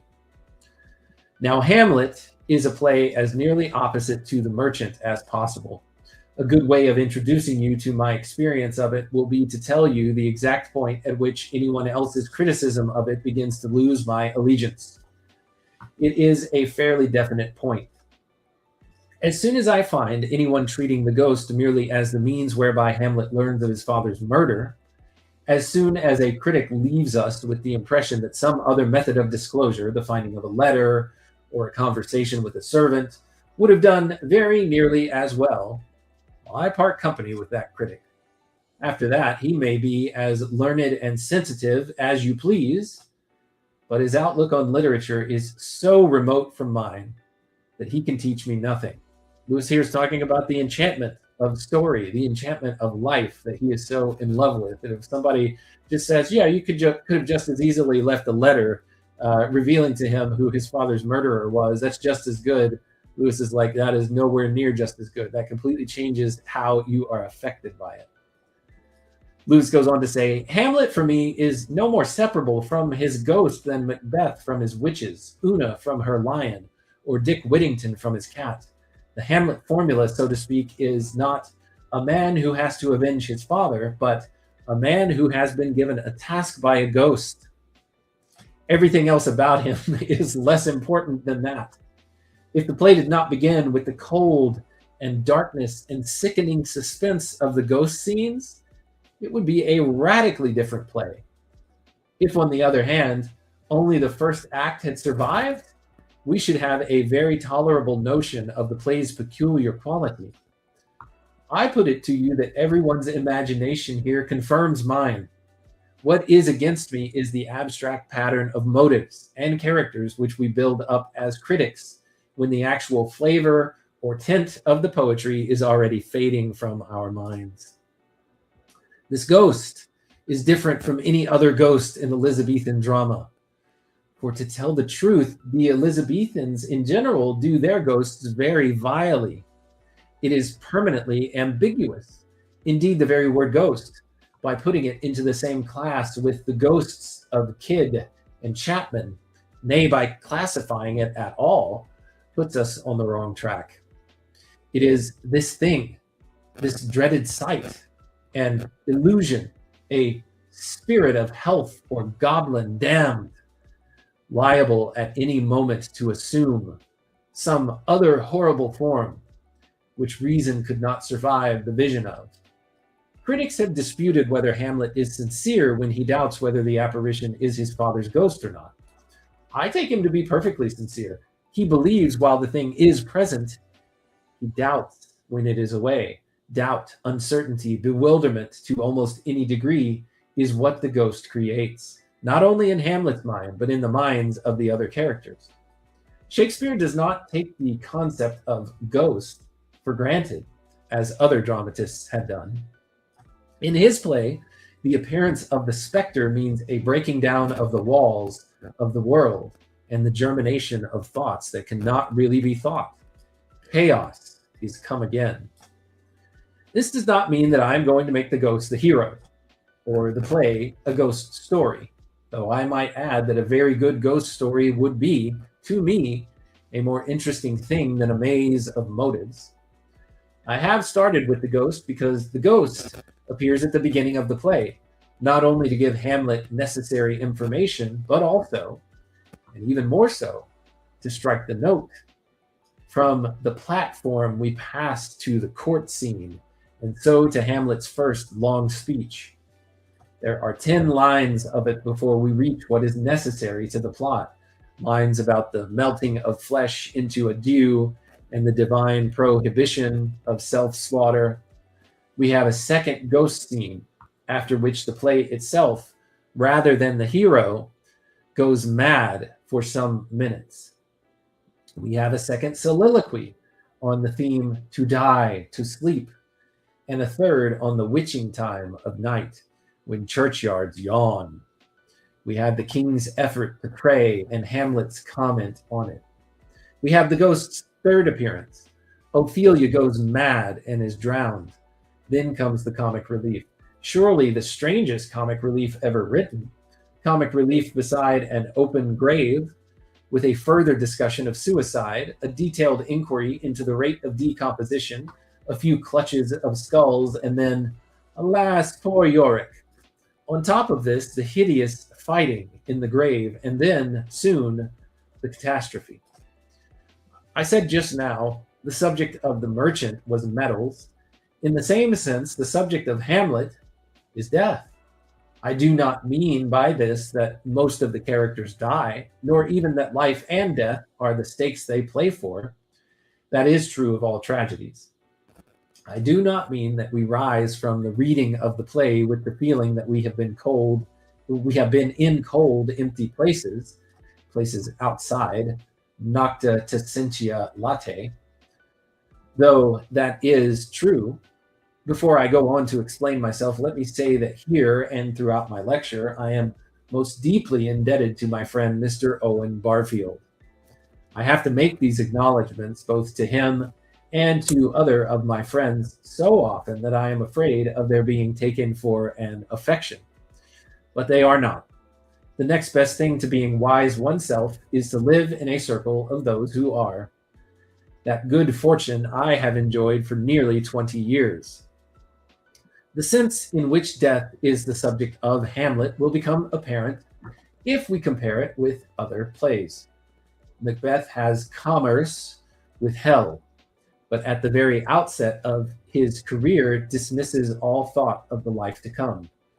For Brutus and Othello, suicide in the high tragic manner is escape and climax. For Lear, death is deliverance. For Romeo and Juliet, Antony, poignant loss. For all of these, for Romeo and Antony, poignant loss. For all these, as for their author while he writes and the audience while they watch, death is the end. It is almost the frame of the picture. They think of dying. No one thinks in these plays of being dead. In Hamlet, we are kept thinking about it all the time, whether in terms of the soul's destiny or of the body's. Purgatory, hell, heaven, the wounded name, the rights or wrongs of Ophelia's burial, and the staying power of a tanner's corpse. And beyond this, beyond all Christian and pagan maps of the hereafter, comes a curious groping and tapping of thoughts about what dreams may come. It is this that gives the whole play its quality of darkness and of misgiving. Of course, there is much else in the play, but nearly always the same groping. The characters are all watching one another, forming theories about one another, listening, contriving, full of anxiety. The world of Hamlet is a world where one has lost one's way. The prince also has no doubt lost his, and we can tell the precise moment at which he finds it again. Not a whit, we defy augury. There's a special providence in the fall of a sparrow. If it be now, 'tis not to come. If it be not to come, will it be now? If it be not now, yet it will come. The readiness is all, since no man has aught what he leaves. What is it to leave betimes? This is, it says, I think the last clause is best explained by the assumption that Shakespeare has come across Seneca's nihil perdis ex tuo tempore nam quod relinquis alineum est. I don't know what any of that means. Lewis continues, if I wanted to make one more addition to the gallery of Hamlet's portraits, I should trace his hesitation to the fear of death. Not to a physical fear of dying, but a fear of being dead. And I think I should get on quite comfortably. Any serious attention to the state of being dead, unless it is limited by some definite religious or anti-religious doctrine, must, I suppose, paralyze the will by introducing infinite uncertainties and rendering all motives inadequate. Being dead is the unknown X in our sum. Unless you ignore it or else give it a value, you can get no answer. But this is not what I am going to do. Shakespeare has not left the text clear lines of causation, which would enable us to connect Hamlet's hesitations with this source. I do not believe he has given us data for any portrait of the kind critics have tried to draw. To that extent, I agree with Hanmer, Ruemlin, and Mr. Eliot, but I differ from them in thinking that it is a fault. For what, after all, is happening to us when we read any of Hamlet's great speeches? We see visions of the flesh dissolving into a dew, of the world like an unweeded garden. We think of memory reeling in its distracted globe. We watch him scampering hither and thither like a maniac to avoid the voices wherewith he is haunted. Someone says, "Walk out of the air," and we hear the words, "Into my grave," spontaneously respond to it. We think of being bounded in a nutshell and king of infinite space, but for bad dreams. There's the trouble, for I am most dreadfully attended. We see the picture of a dull and muddy-mettled rascal, John a-dreams, somehow unable to move while ultimate dishonor is done him. We listen to his fear lest the whole thing may be an illusion due to melancholy. We get the sense of sweet relief of the words shuffled off this mortal coil, but mixed with the bottomless doubt about what may follow then. We think of bones and skulls, of women breeding sinners, and how some, to whom all this experience is a sealed book, and yet dare death and danger for an eggshell. But we do really enjoy these things. Do we go back to them because they show us Hamlet's character? Are they, from that point of view, so very interesting? Does the mere fact that a young man, literally haunted, dispossessed, and lacking friends, should feel thus tell us anything remarkable? Let me put my question in another way. If instead of the speeches, he actually utters about the firmament and man in his scene with Rosencrantz and Guildenstern, Hamlet had merely said, "I don't seem to enjoy things the way I used to," and talked in that fashion throughout, should we find him interesting? I think the answer is not very. It may be replied that if we talked commonplace prose, he would reveal his character less vividly. I am not so sure. He would certainly have revealed something less vividly, but would that something be himself? It seems to me that this majestical roof and what a piece of work as a man give me primarily an impression not of the sort of person he must be to lose the estimation of things, but of the things themselves and their great value, and that I should be able to discern, though with very faint interest, the same condition of loss in a personage who was quite unable so to put before me what he was losing. And I do not think it true to reply that he would be a different character if he spoke less poetically. This point is often misunderstood. We sometimes speak as if the characters in those mouths Shakespeare puts great poetry were poets, in the sense that Shakespeare was depicting men of poetical genius. But surely this is like thinking that Wagner's Wotan is the dramatic portrait of a baritone. In opera, song is the medium by which the representation is made and not a part of the thing represented. The actors sing, the dramatic personages are feigned to be speaking. The only character who sings dramatically in Figaro is Cherubino. Similarly, in poetical drama, poetry is the medium, not part of the delineated characters. While the actors speak poetry written for them by the poet, the dramatic personages are supposed to be merely talking. If ever there is occasion to represent poetry, as in the play scene from Hamlet, it is put into a different meter and strongly stylized so as to prevent confusion. I trust that my conception is now becoming clear. I believe that we read Hamlet's speeches with interest chiefly because they describe so well a certain spiritual region through which most of us have passed, and anyone in his circumstances might be expected to pass, rather than because of our concern to understand him and why this particular man entered it. I foresee an objection on the ground that I am thus really admitting his character in the only sense that matters, and that all characters, whatever, could be equally well talked away by the method I have adopted.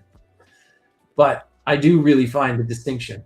When I read about Mrs. Proudie, I am not in the least interested in seeing the world from her point of view, for her point of view is not interesting. What does interest me is precisely the sort of person she is. In Middlemarch, no reader wants to see Casaubon through Dorothea's eyes. The pathos, the comedy, the value of the whole thing is to understand Dorothea and see how such an illusion was inevitable for her.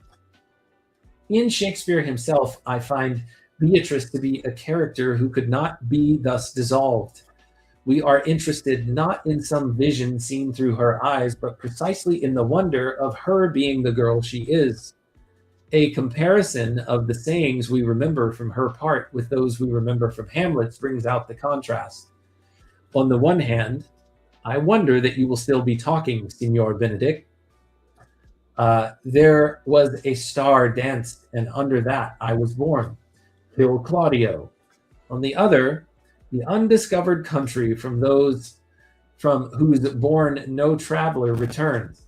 Use every man after his desert, and who should scape whipping. The rest is silence. Particularly noticeable is the passage where Hamlet professes to be describing his own character. I am myself indifferent honest, but yet I could accuse me of such things that it were better my mother had not borne me. I am very proud, revengeful, ambitious. Well, it is, of course, possible to devise some theory which explains these self-accusations in terms of character, but long before we have done so, the real significance of the lines has taken possession of our imagination forever. Such fellows as I does not mean such fellows as Goethe, of Goethe's Hamlet, or Coleridge's Hamlet, or any Hamlet. It means men, creatures shapen in sin and conceived in iniquity, and the vast empty vision of them. So he's saying he's rendered a character here that we can all see ourselves in, whether the character is believable as himself or not. That wasn't the purpose of the character, I think, is what Lewis is saying there. Where did I leave off? It means men, creatures shapen in sin and conceived in... the idea that the power of Hamlet's speeches isn't necessarily about revealing Hamlet's unique personality, but about expressing the universal human experiences that resonate with all of us. Your thoughts seem to align with the idea that the poetry is a medium, and the character speaks to us through shared human conditions. Do you have a specific question about Hamlet or literary analysis that you'd like to explore further? I'm here to dig into any aspect that interests you. Thank you so much for that, Lexi. No, not right now. I'm going to continue reading through the talk that he gave, the lecture that he gave.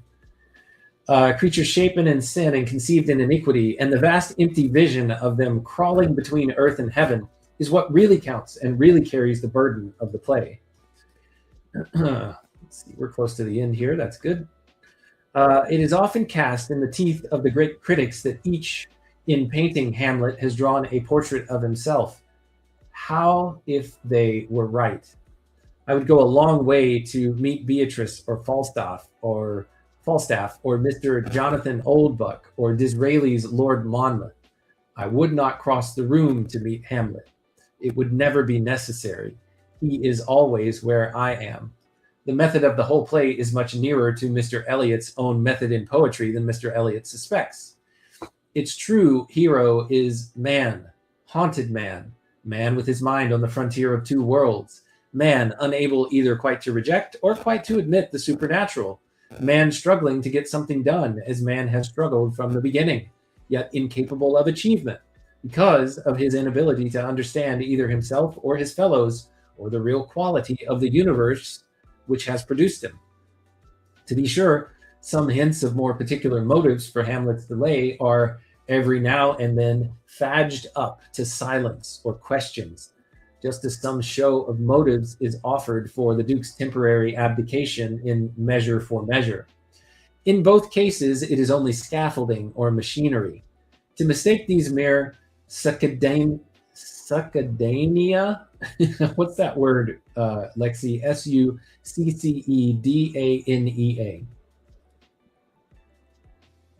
I think you're referring to the word succedania.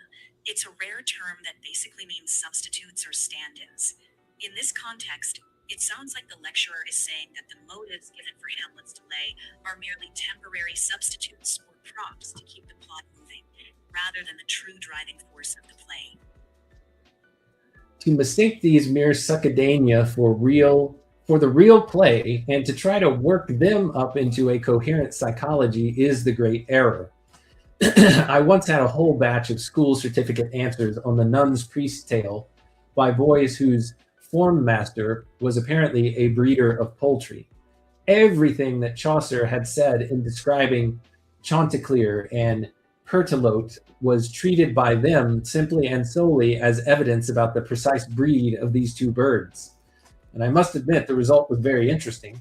They proved beyond doubt that Chanticleer was very different from our modern specialized strains and much closer to the Old English barn door fowl. But I couldn't help feeling that they had missed something.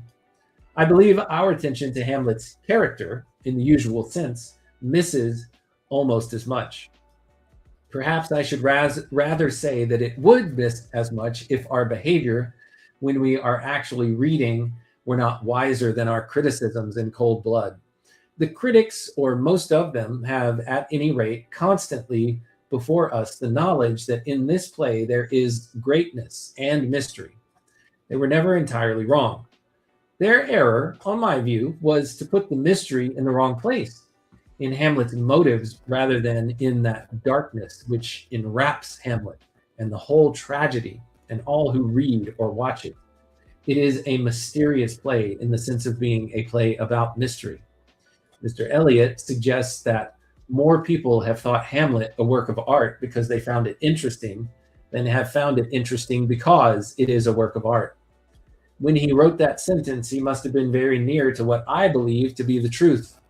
This play is above all else interesting, but artistic failure is not in itself interesting, nor often interesting in any way. Artistic success always is. To interest is the first duty of art. No other excellences will even begin to compensate for failure in this.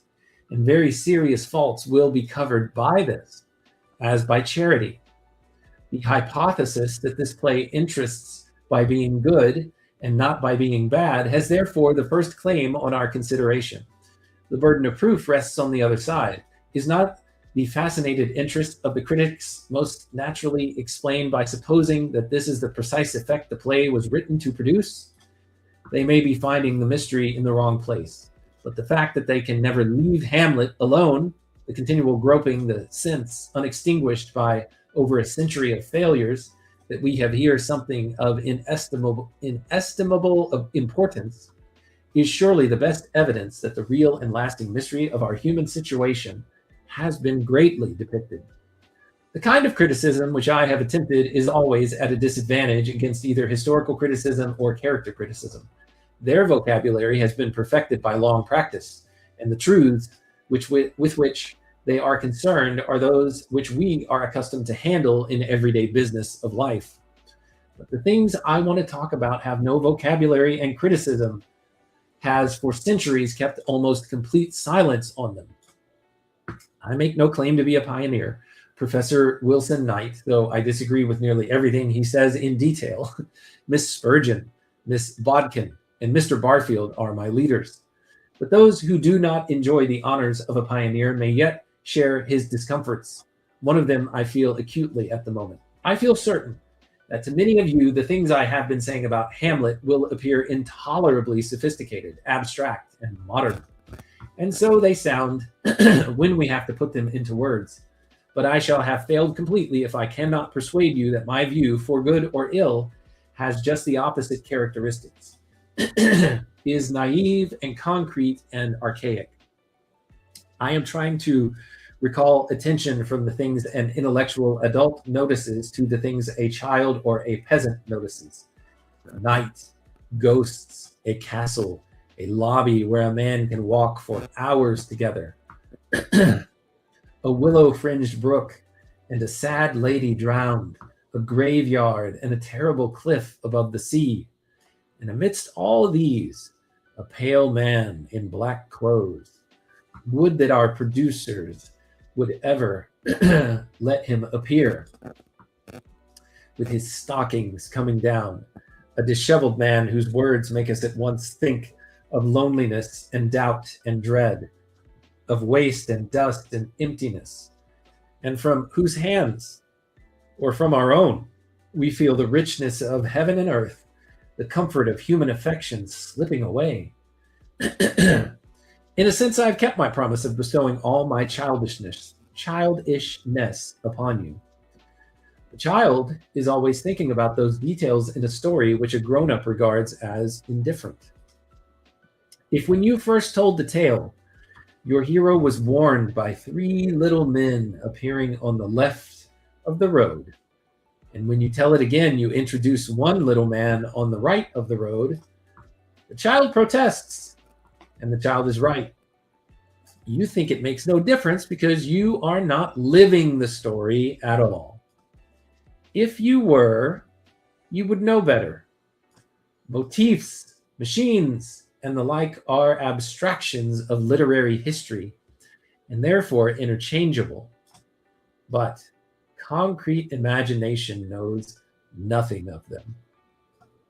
You must not think I am setting up a sort of literary Peter Pan who does not grow up.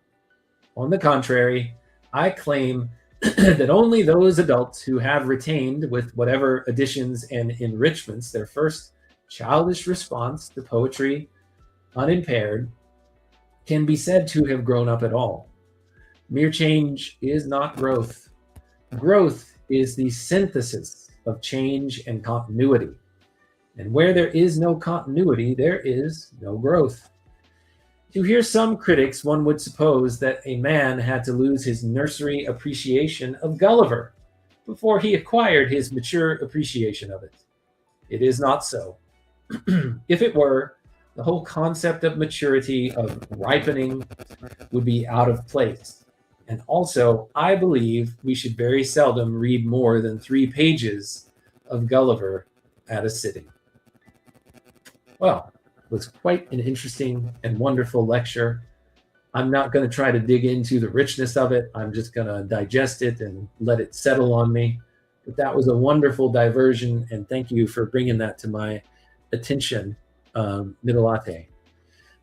Now, let's try to finish off these next 2 letters. I do have to leave really soon, so I'm going to be pushing it.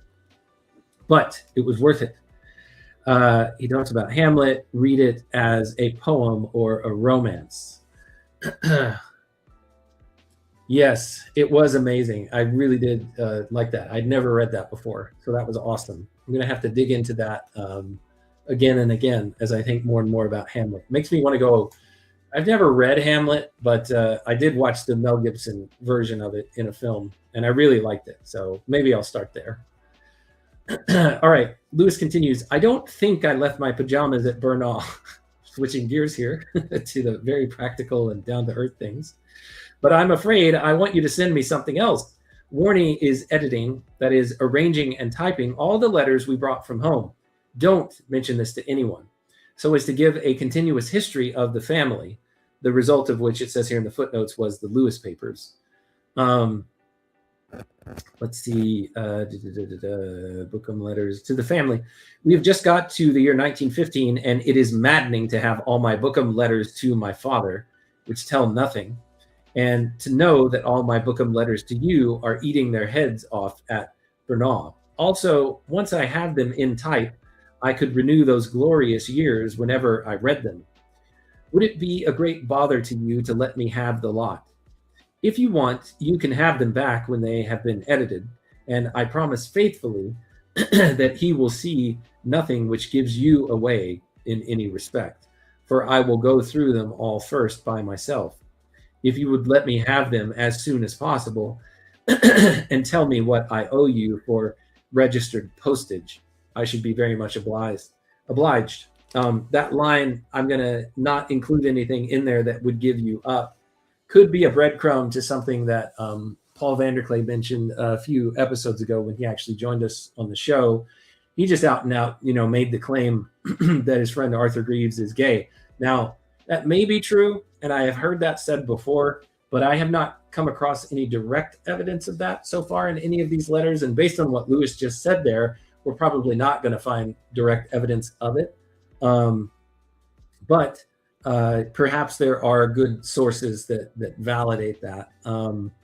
But no, Paul asked that question, has that been dealt with, or what more have we learned about Arthur? Have we seen, the letters that Arthur wrote to him? I don't think we get to see those. So I'm not sure. Like you say, Middle not so sure. It may be true. There might be people who knew him and knew him well that could confirm this, but so far we haven't seen any evidence of that claim. Let's continue here with the end of this letter, and then we'll read one more. It's gonna make me late, but it's worth it. He goes on at the end of this letter to say, "It is perfect autumn here, splashes of yellow on every other tree and delicious smells. We have been up in wood clipping all afternoon. I think I know the walk at the back of Stormont and may have done it oftener than you. This is a bad business about the rum. Give my love to your mother. Tell Forrest I ask everyone I meet about the human tendency to represent oneself as a daring sinner, untruly, and have met no one yet who doesn't regard it as being too obvious to be worth talking about. Yours, Jack." In the footnote here, this is very important, about a week after the letter we just read was written, Monday, the 28th of September, Warney took Jack to Whipsnade Zoo in the sidecar of his motorbike. And it was during this outing that Jack took the final step in his conversion to faith in Christ. Quote, "As I drew near the conclusion," Lewis wrote in the last chapter of Surprised by Joy, "I felt a resistance almost as strong as my previous resistance to theism. As strong, but short-lived, for I understood it better." This is off the heels of his conversation with Hugo Dyson and Tolkien, where that great wind rushed through and interrupted their conversation and blew up all the leaves to make it look like it was raining leaves. He says, "But it was short-lived. I understood it better. Every step I had taken, from the absolute to spirit to then calling it God or calling him God, had been a step toward the more concrete, the more imminent, the more compulsive. I know very well when, but hardly how, the final step was taken. I was driven to Whipsnade one sunny morning. When we set out, I did not believe that Jesus Christ is the Son of God. And when we reached the zoo, I did. Yet I had not exactly spent the journey in thought, nor in great emotion. Emotional is perhaps the last word we can apply to some of the most important events. It was more like when a man, after long sleep, still lying motionless in bed, becomes aware that he's now awake." Let's read the next letter, because he's going to tell more about that conversation, that long talk that he had with Tolkien and then Dyson up until 4:00 in the morning. This one's to Arthur as well, dated October 1st, 1931, written by the now minted Christian C.S. Lewis. "My dear Arthur, very many thanks for the letter and enclosure that arrived this morning." Yeah, wow, indeed. Very many thanks for the letter and enclosure that arrived this morning. Now, as to their return, I confess that I had not supposed you often read them, and had in view merely an ultimate return when Warney had finished his editing.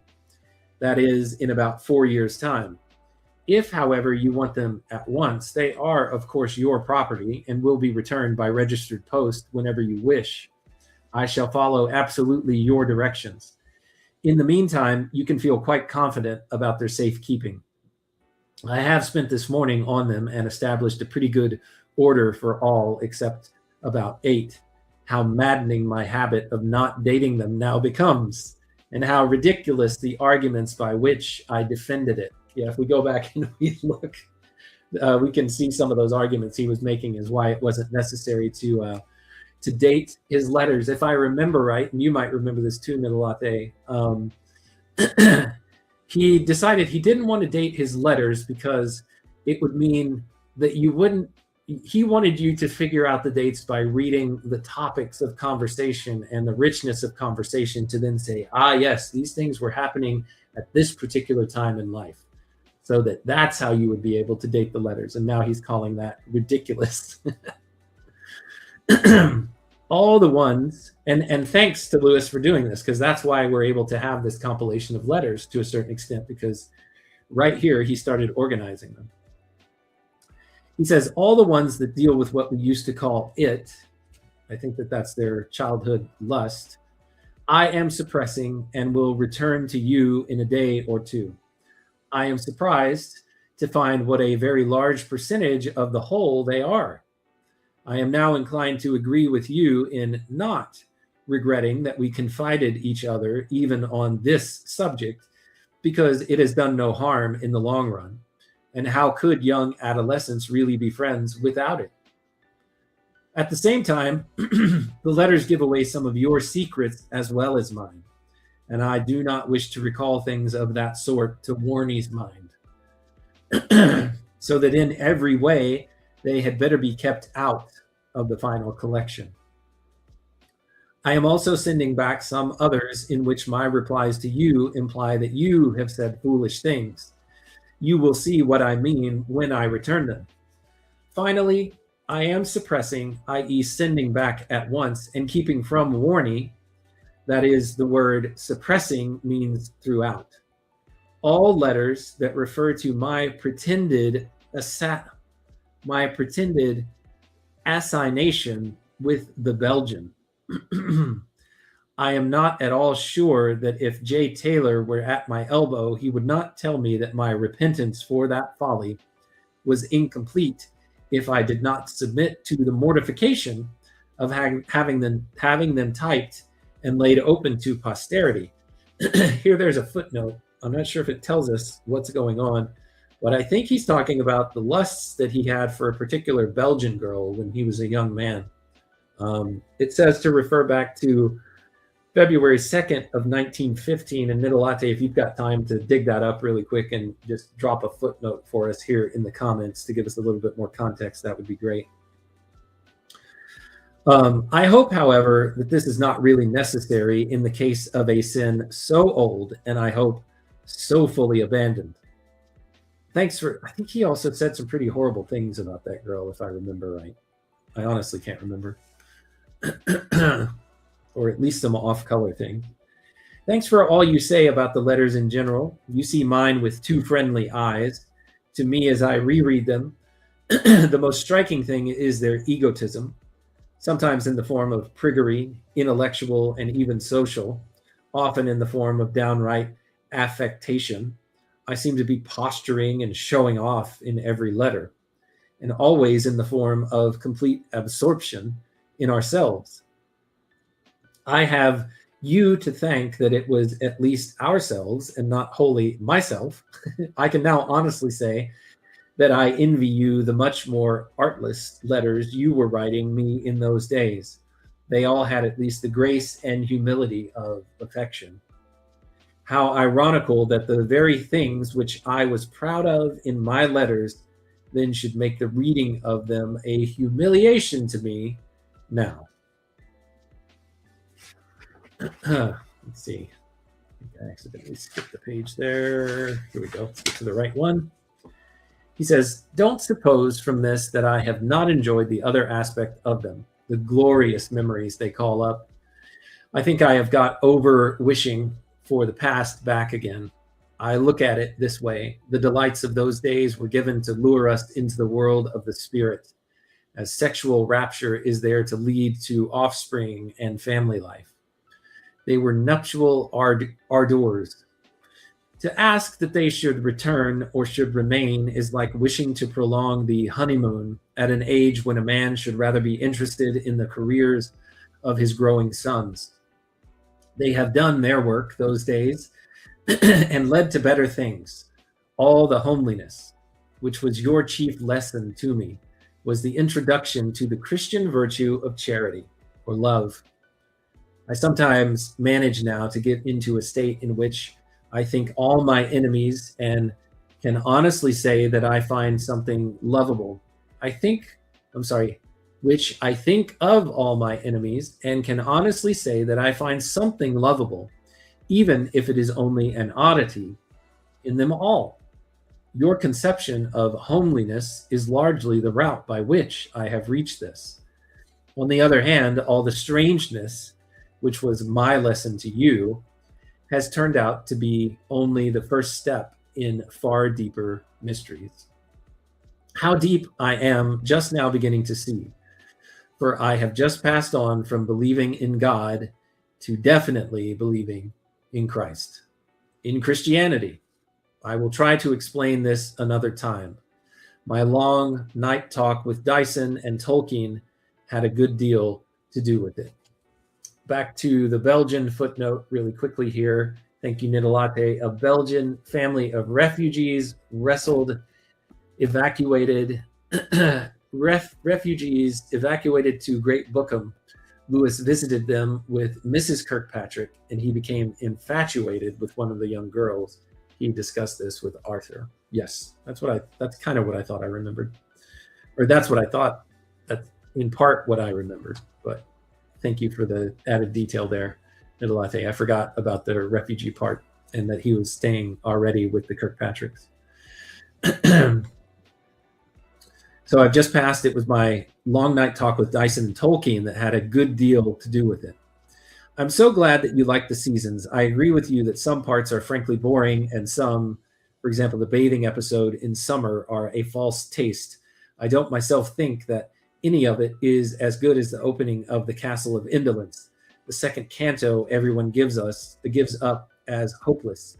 It is delightful to hear of your thinking of having another try at Spenser. I've read nothing that would interest you since my last letter, and am engaged on the poetical works of Skelton, the 16th century. A very bad poet, except for the half dozen good things I knew already. This is John Skelton, Poetical Works, edited by Alexander Dyce. It says here, Lewis's fullest treatment of Skelton is found in English literature in the 16th century, which I'm sure we will read at some point.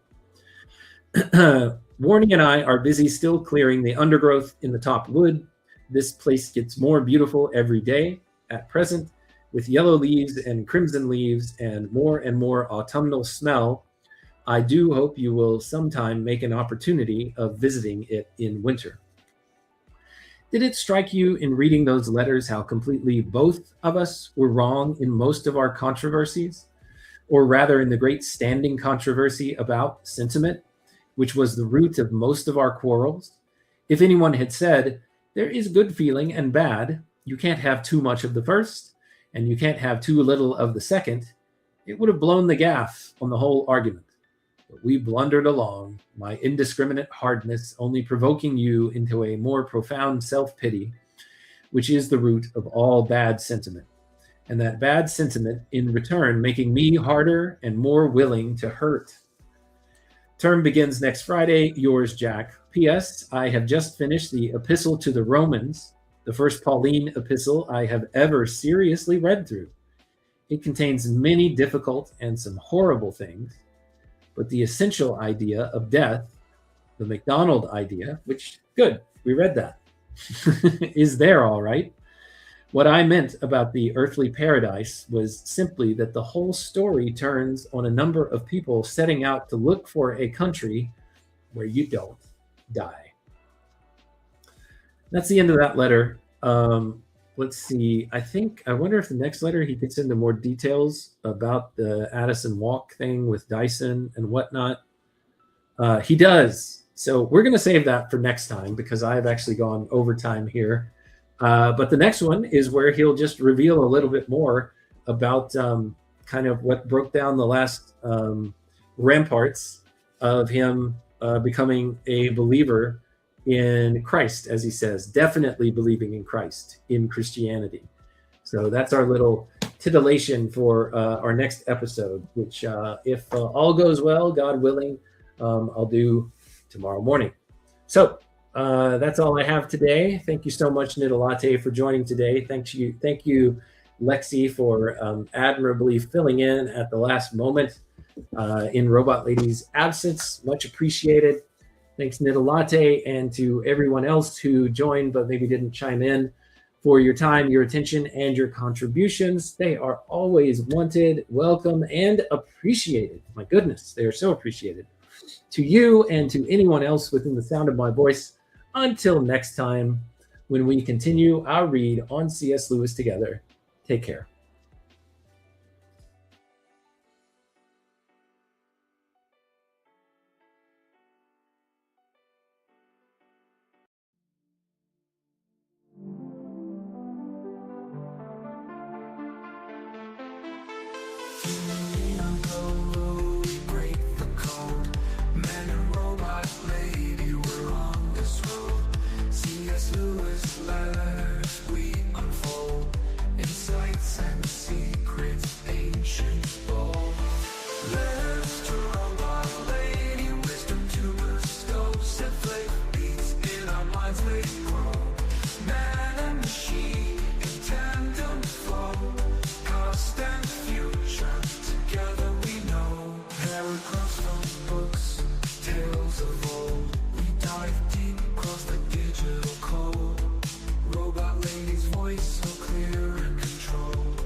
From books, tales of old, we dive deep across the digital code.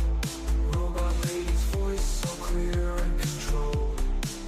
Her calm analysis, silver and gold. Her circuits hum as I read the prose. Our dialogue dances like electric rose. Through C.S. Lewis thoughts, we engross. Two minds united, bliss overdose. From Narnia's lands to screw tapes, rants engaged with